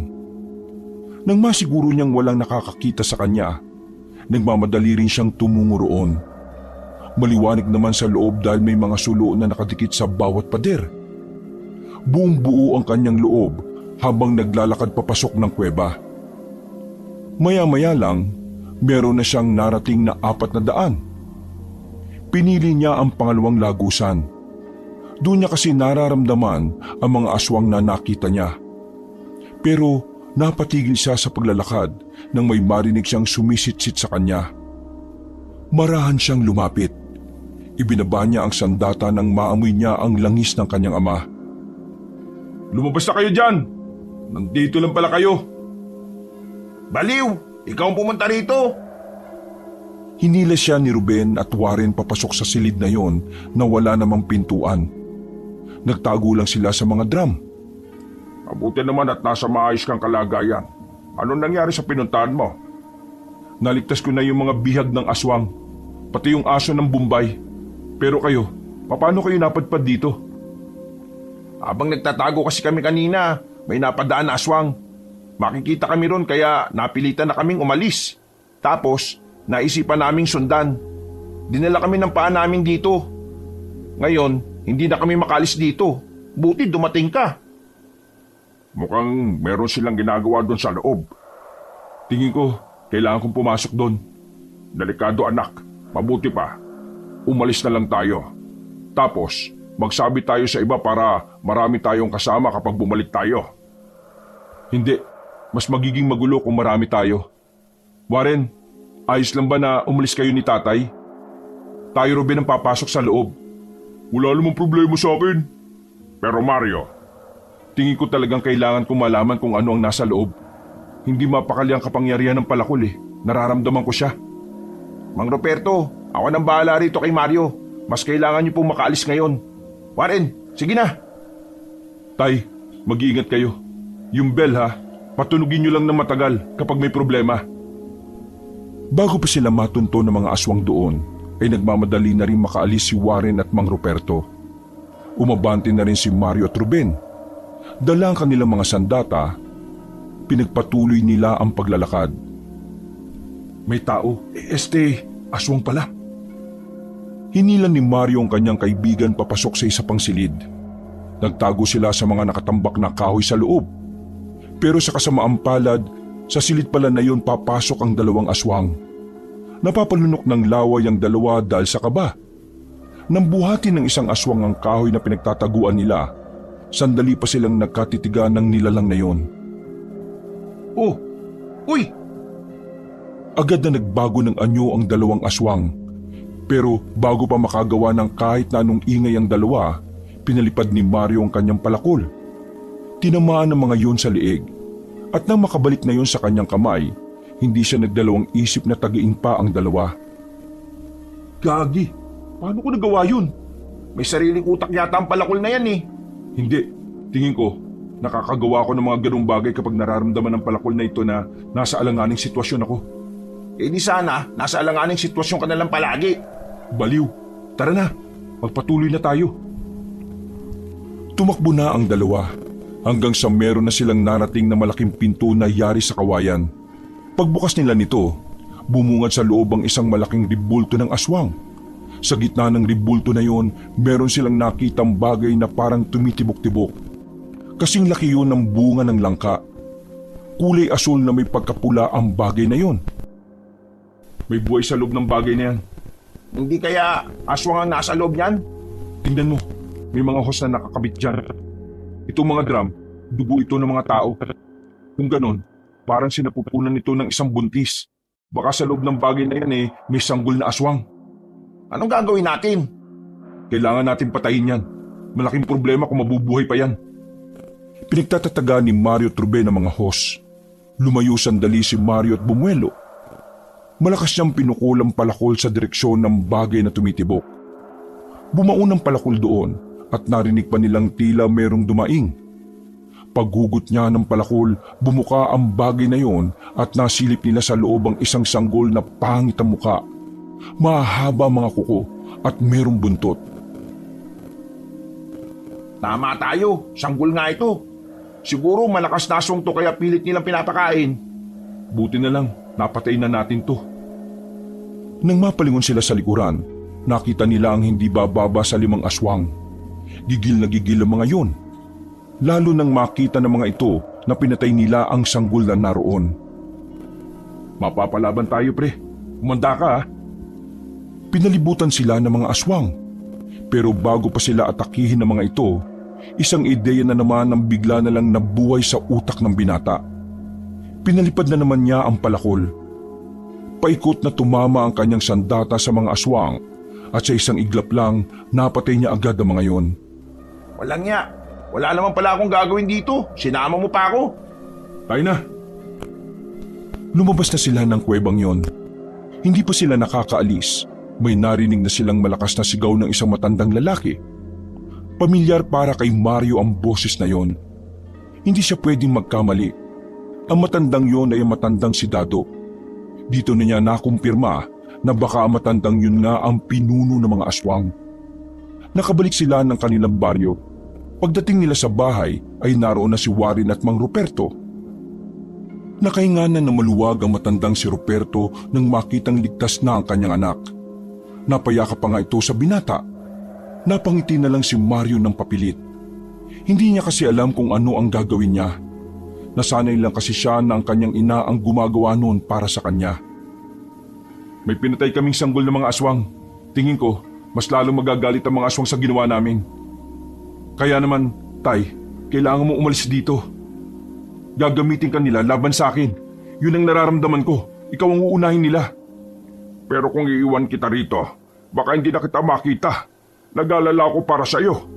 Tayong dalawa na nga lang magkasama sa buhay, baka ikaw naman ang mawala sa akin. Hindi natin alam kung ano mangyayari.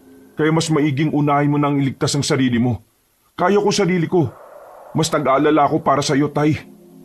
Mang Ruperto, tama po si Mario. Mabigat na kasalanan ng ginawa namin sa mga aswang. Kaya naman, natitiyak namin na mas mabigat ang ibabalik nila sa atin. Meron akong alam na pwedeng pagtaguan ni Mang Ruperto. May bahay kami sa katabing probinsya. Doon ko na muna siya dadalhin. Ligtas doon. Tay, pumayag ka na. Mas mapapanatag ng kalooban ko kapag alam kong nasa maayos kang kalagayan. Ngayon na lang ulit tayo naging maayos at ayaw kong maudlot yun. Sige, basta mangako ka lang na babalik ka ng buhay. Iingatan mo ang sarili mo. Gusto ko pang makapagsimula tayo ulit. Dahil alam kong ikatutuwa yun ng nanay mo. Tumango na lamang si Mario. Sa puntong ito ay sinserong ngiti na lang ang naipakita niya sa kanyang ama. Matapos ang pag-uusap na yon, ay inabutan na sila ng umaga sa kakaantay sa paligid. Nanatiling gising ang tatlong binata, habang si Mang Ruperto naman ang nakatulog. Nang maliwanag na ang paligid, naging kampante na ang kanilang kalooban. Kalmado lang silang nagkakape. Pagsapit naman ng tanghali, nakahanda na si Mang Ruperto at Warren para sa kanilang pag-alis. O pre, ikaw na munang bahala sa tatay ko ha. Huwag ka maglala. Kasama ko rin naman ng tiyuhin ko na pulis. Wala kayong dapat ipangamba. Yung pangako mo sa akin, tuparin mo anak. Opo, tutuparin ko yun. Kaya dapat tumupad ka rin sa pangako nyo.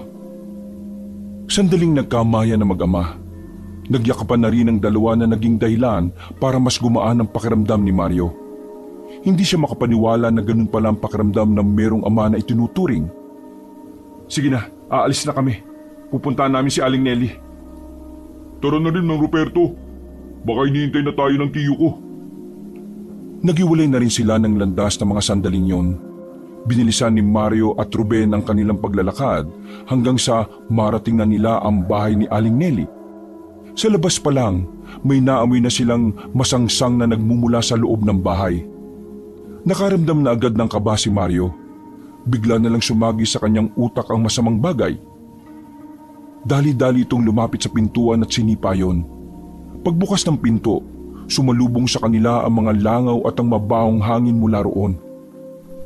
Naku po! Tumambad sa kanila ang nilalangaw na bangkay ni Aling Nelly. Nakabukas ang buong tiyan nito. Maraming kalmot ang iba't ibang parte ng katawan. Pati na rin ang mukha na halos hindi na makilala. Tingin ni Mario, pinaslang ang matanda bago pa nila matuklasan ang sikreto ng mga aswang sa kuweba. Dahil hindi na nila kinaya ang amoy ay agad naman silang lumabas. Pinaalam nila sa pamunuan ng baryo ang nangyari sa matandang babae. Awang-awa si Mario kay Aling Nelly. Naiisip pa lang niya kung papaanong pinahirapan ng matanda. Parang kinukurot na ang puso niya.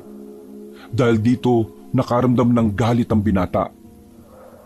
Tinatak niya sa kanyang isipan na pagbabayarin niya ang mga gumawa nun kay Aling Nelly.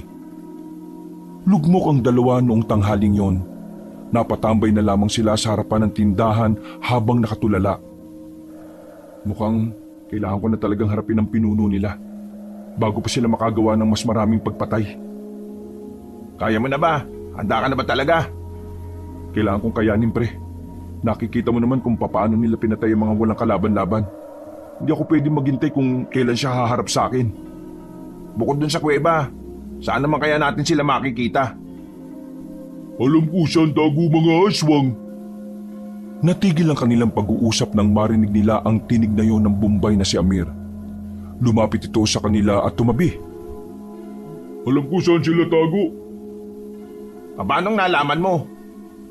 Una sa lahat, salamat kasi ligtas na aso ko. Pero ito aso ko, nako, nakatakas na naman. Kagabi pagbalik niya sa akin, aba, labas ulit bahay, takbo-takbo ang loko. Tapos, habol-habol ko naman. Bilis takbo ng aso ko. Kaya habol ako hanggang gubat. Di ko na malayan, ako pala nakarating na malayo, papunta sa kabilang bundok. Gaano kalayo ang tinakbo mo para makuha yung aso mo? Ganon kalayo tinakbo mo para makuha ang aso mo? Oo, mahal ko aso ko eh. Kaya kahit daanan ko gubat, wala ko bagi.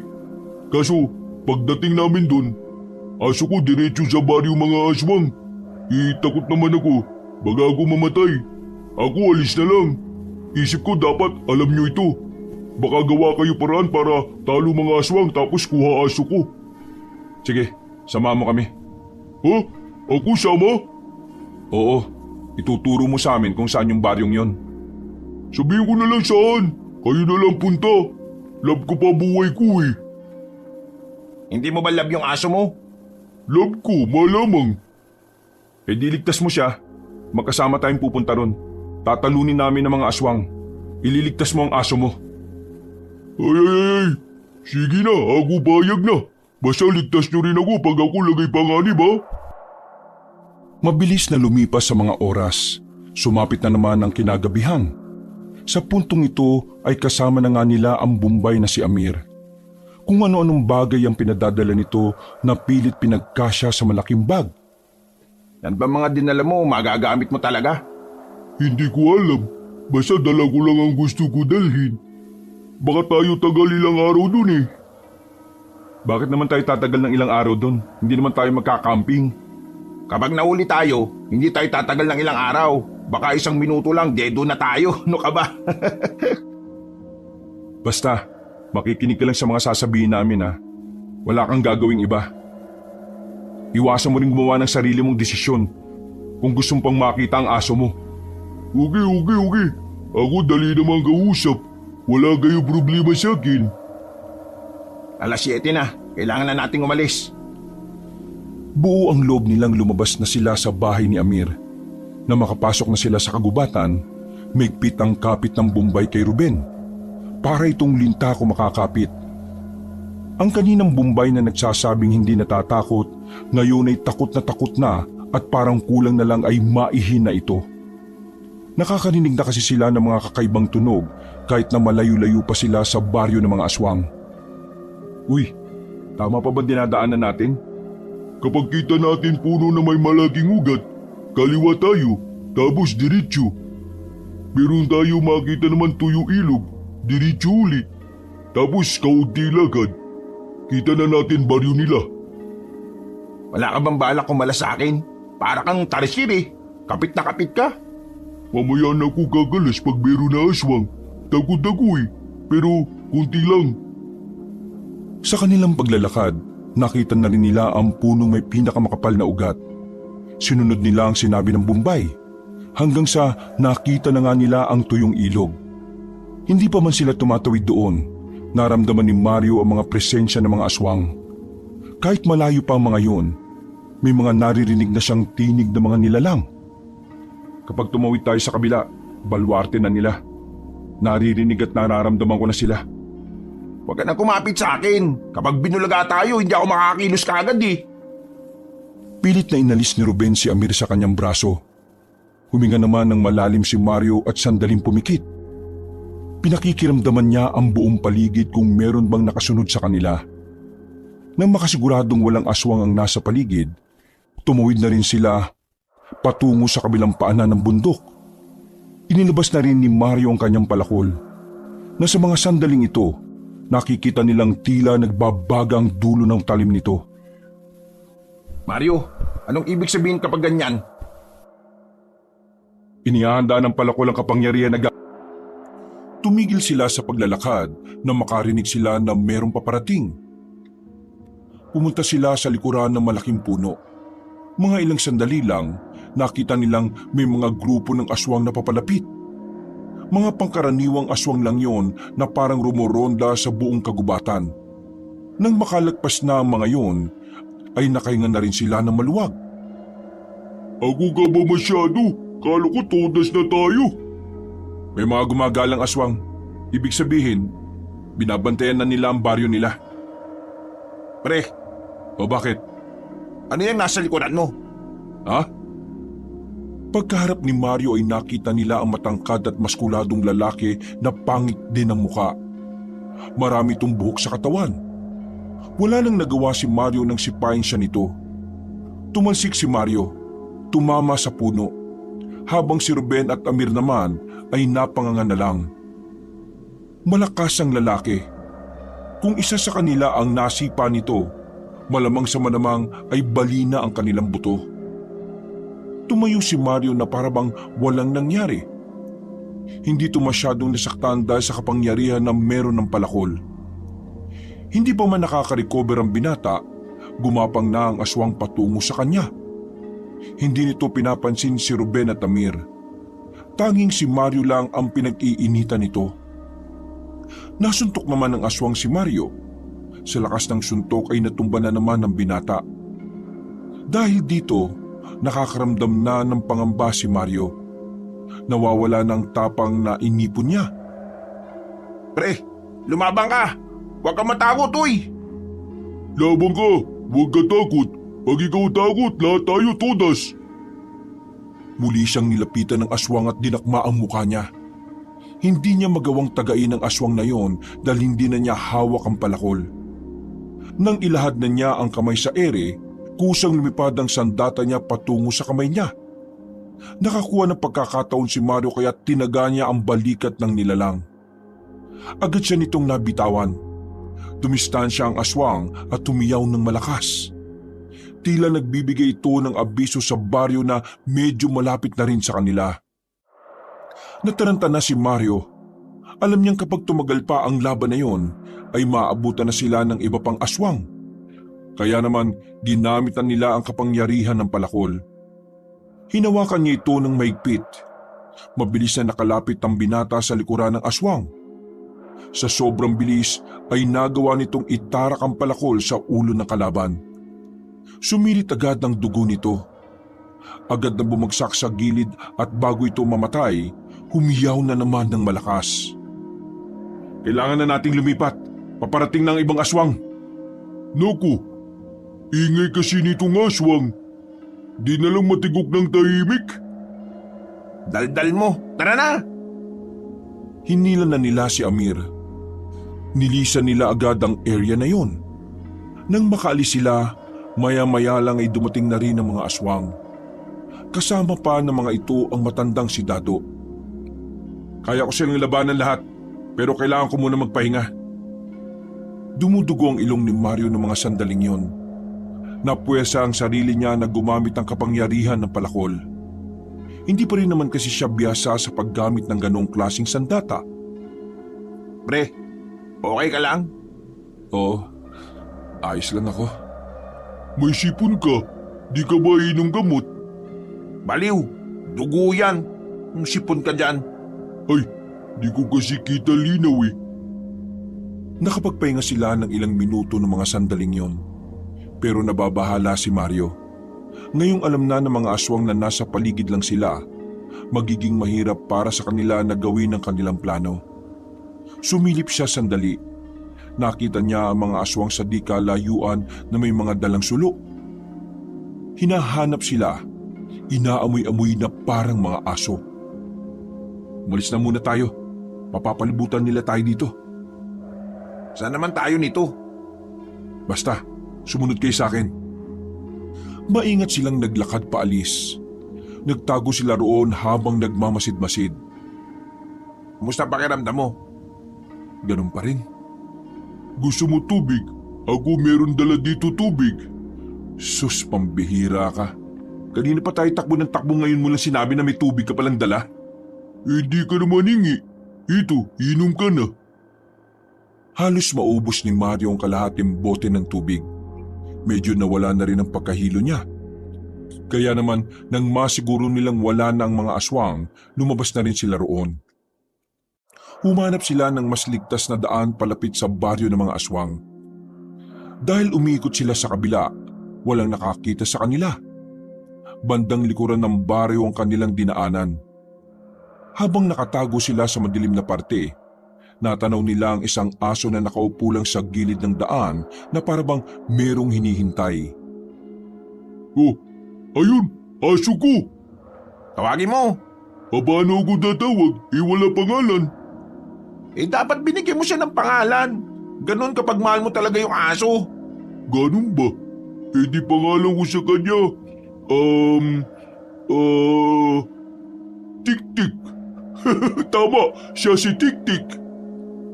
Ay sira ulong amo ka pala eh. Uy, tumibig nga kayo. May paparating. Nakita na lamang nilang may dalawang lalaki na bigla na lamang dinakma ang aso ni Amir. Umiyak ang aso. Naawa naman agad ang Bombay. Hindi nito kayang makitang ginaganon ng kanyang aso. Kaya kahit plastic bottle na may tubig lang ang hawak nito, bigla na lamang itong lumabas. Tumakbo ito palapit at binato niya ang isa. Tinamaan yon sa muka. Napahinto ang dalawang aswang na napatingin sa kanya na masama. Tigil kayo! Aso ko yan! Huwag niyo saktan! Ako harapin niyo! Nang bitiwan ng dalawang aswang ang aso ay agad itong lumapit sa Bombay. Niyakap agad ni Amir ang aso, pero nawala ang kasiyahan nito nang makitang nag-anyong aswang na ang dalawang lalaki. Pero bago pa siya nito malapitan, tumama na ang palakol ni Mario sa dalawang yon. Agad na bumulagta ang dalawang aswang at tumagas agad ang dugo mula sa liig. Lumapit ka rito! Binuhat ni Amir ang aso at agad na bumalik sa mga kasama. Sumakit ang ulo ni Mario at Ruben sa kanya. Pero masaya na rin sila kahit papaano dahil buhay pa nilang nakuha ang aso. Mauna ka na umalis. Ligtas mo na aso mo. Ako babawi sa inyo. Basta kayo tataglang ha. Ako babalik para kayo ligtas. Uwi ko lang aso ko. Kahit wag na. Ang mahalaga, ligtas ka at ang aso mo. Magkakasama pa kayo. At pwede ba, ayusin mo naman yung pangalan niyan? Sige na, umalis na kayo. Nang tinapay tik-tik ang pangalan ng aso. Hindi na nagsayang pa ng oras ang lalaking Bombay. Nagmamadali na itong umalis bitbit ang aso. Natira na lamang si Mario at Ruben. Pareho nilang hindi alam kung paano nila may papanalo ang laban kung silang dalawa lang. Paglabas nila ng kanilang pinagtataguan, napalibutan sila agad ng mga aswang. Aamba pa sana si Mario ng kanyang palakol pero naunahan na siya ng nasa gilid. Isang malakas na suntok ang kanyang natanggap. Nang dahil dito ay nakaramdam siya ng pagkahilo. Agad na kinuha sa kanya ang palakol. Pagtingala niya, nakita na niya si Mang Dado. Agad siya nitong sinipa sa tiyan. Maububo naman ang binata. Sinusubukan niyang paliparin ang palakol pabalik sa kamay niya. Pero laking pagtataka ni Mario nang hindi man lang yun gumagalaw. Mabuti naman at ikaw na ang dumalaw sa munti naming baryo.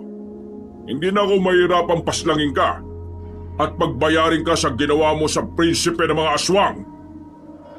Hinawakan na matanda ang kanyang mukha at saka pwersahang inangat. Dumugo na ang gilagid ng binata dahil sa higpit ng pagkakahawak ni Mang Dado sa mukha ng binata. Pagbabayaran mo ang ginawa mo. Pero huwag kang mag-alala. Hindi ikaw ang masasaktan, kundi ang mga taong mahalaga sa iyo. Hintay mo lang, paparating na rin ang ama mo at ang isa mo pang kaibigan. Wag! Huwag mo sila itamay rito!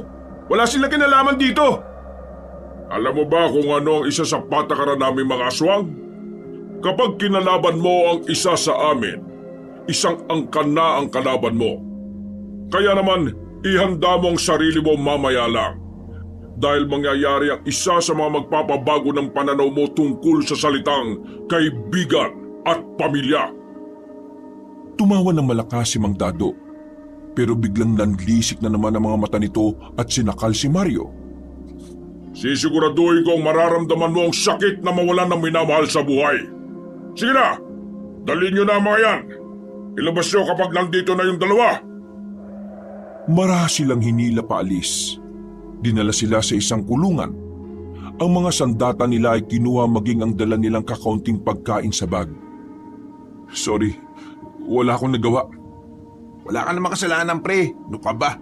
Isipin na lang natin kung paano tayo makakatakas dito. Iniisip ko si Tatay at Warren eh. Nag-aalala ko na baka nahuli na sila. Sana nga hindi. Kasi kung pati sila nandito na rin, mahihirapan ka, pre. Tingin ko, papipiliin ka na matandang yun kung sino sa amin ang gugustuhin mong mabuhay. Pre, basta ako ha. Huwag mo na akong piliin. Ang tatay mo na lang ang piliin mo. Hindi. Hindi mangyayari yan. Gagawa tayo ng paraan para hindi tayo umabot sa ganyang sitwasyon. Nanahimik na lamang ang magkaibigan habang nakatulala. Mga ilang sandali pa, merong naisip si Mario. Bigla na lamang itong umupo ng maayos at pumigit. Anong ginagawa mo, pre? Tatagos ka ba sa pader niyan? Sinusubukan ko mag-concentrate. Sinusubukan ko makipag-ugnayan sa palakol kahit na nasa malayo siya. Hindi na muna siya ginambala ni Ruben. Pinagpatuloy niya lang ang pagpikit ng kanyang mga mata. Dinadama niya ang buong paligid at ang tanging nasa isip niya lamang ay ang kanyang palakol. Palakol, puntahan mo ako dito. Kailangan kita. Puntahan mo ako rito. Makalipas lang ang halos 10 minutong nakapikit, nagulat na lamang silang dalawa nang biglang may tumamang bagay sa rehas na bakal.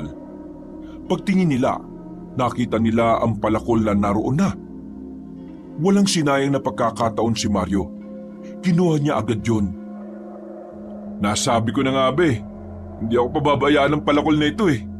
Ihintay na lang natin na pumasok ulit ang mga aswang dito. Ayos! Ang talino mo talaga, pre.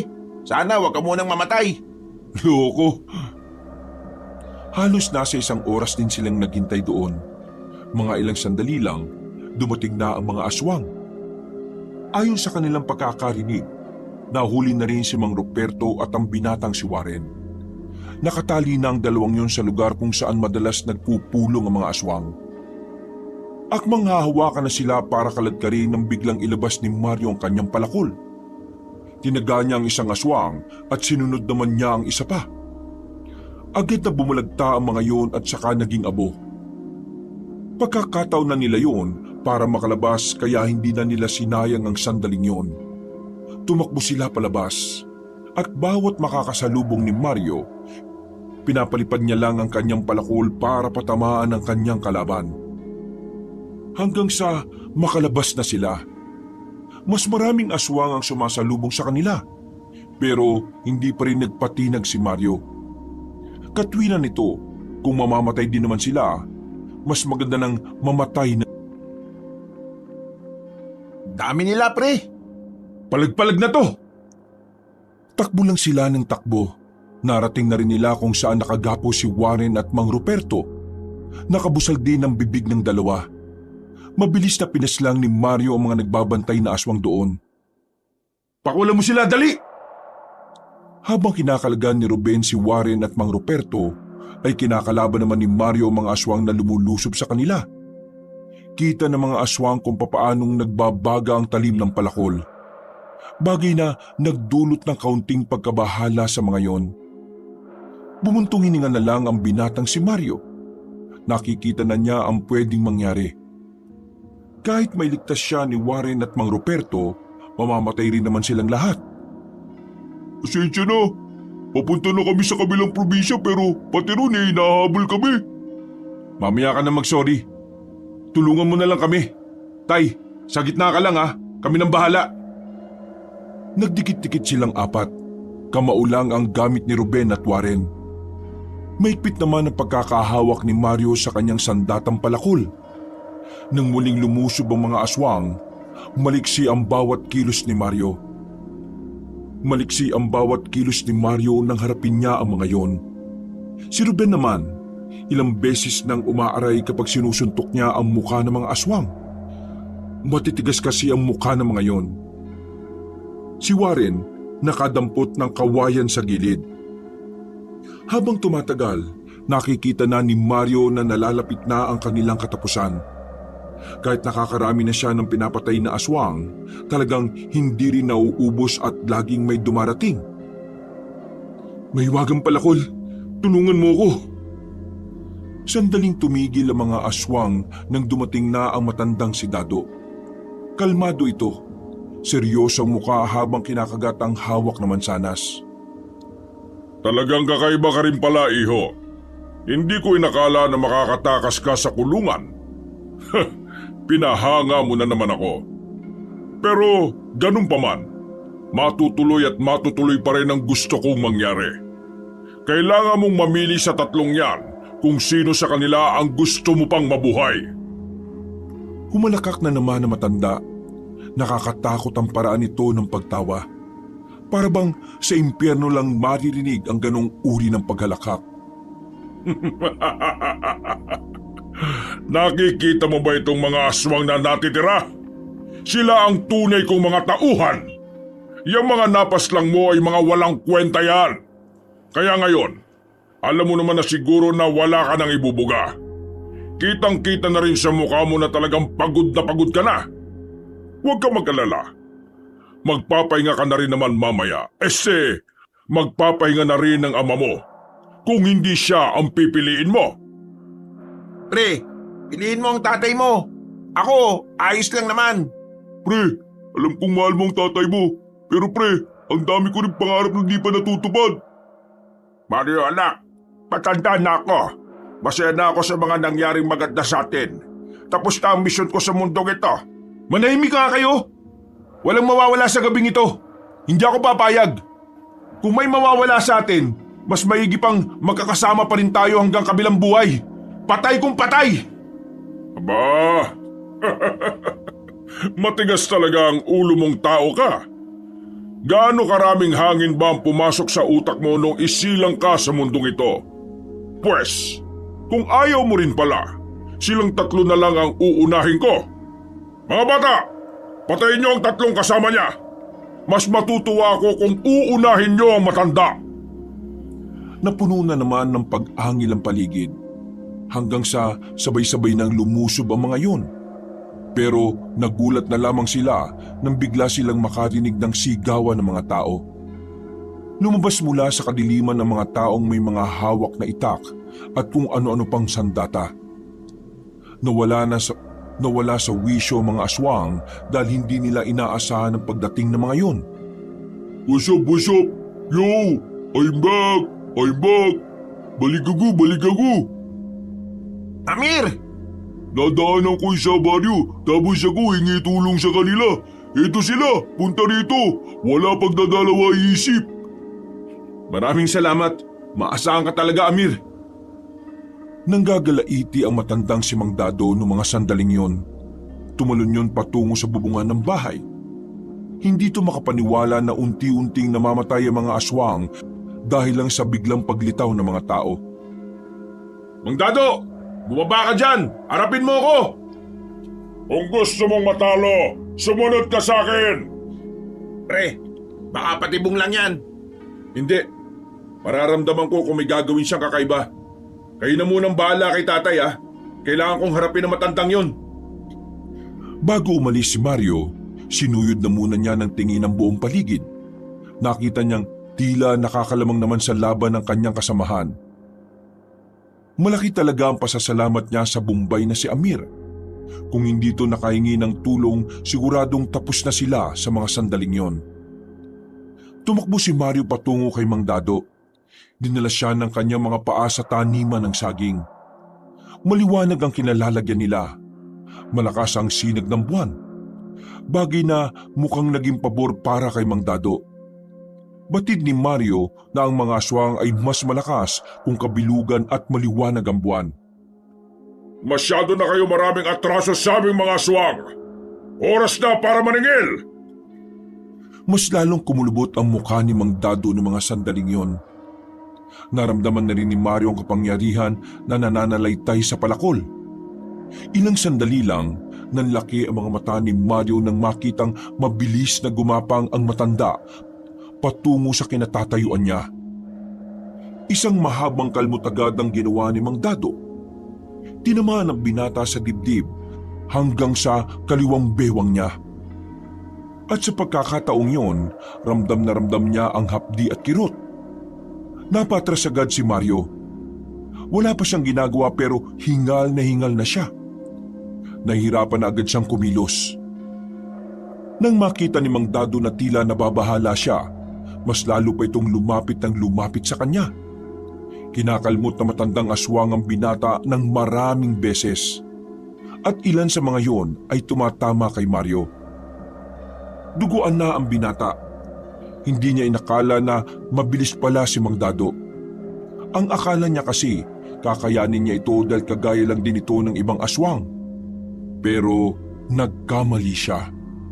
Ngayong nakikita na niya ang diferensya nilang dalawa, hindi na niya maiwasang panghinaan ng loob. Nakapagdesisyon ka na ba kung susuko ka na lang o mamamatay?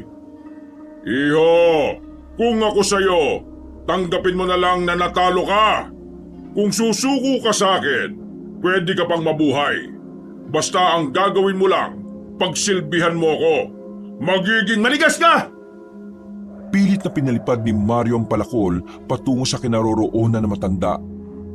Pero walang kahirap-hirap lang itong nailaga ni Mang Dado. Hindi natatalab sa akin ang mga galaw mong yan. Napakadali mo naman basahin, iho. Kaya kung ako sa'yo, mamili ka na. Kakampi ka sa akin o mamamatay kayong lahat. Alam mo kasi, napagtanto ko lang ha. Kakailanganin pala kita. Tingin ko, kakailanganin ko ang kakayahan mong makipag-usap sa mga diwata. Para sinabi na manigas ka! Muling lumipad ang palakol ni Mario at sa pagkakataong ito ay tinamaan na niya si Mang Dado. Natapyas ang tenga na matanda. Lalong nanggigil sa kanya matandang aswang. Sa pagkakataong ito, tila naubos na ang pasensya ni Mang Dado. Muli itong lumapit sa kanya at saka pinagkakakalmot siya sa katawan. Pero nanlalaki ang mga mata nito nang makitang nagagawa pa ring makatayo ni Mario. Kahit naduguan na ang binata, kahit nasira-sira at gulagulanit na ang damit nito, tumitindig pa rin ito ng buong tapang. Bakit hindi ka ba mamatay-matay? Sino ka ba?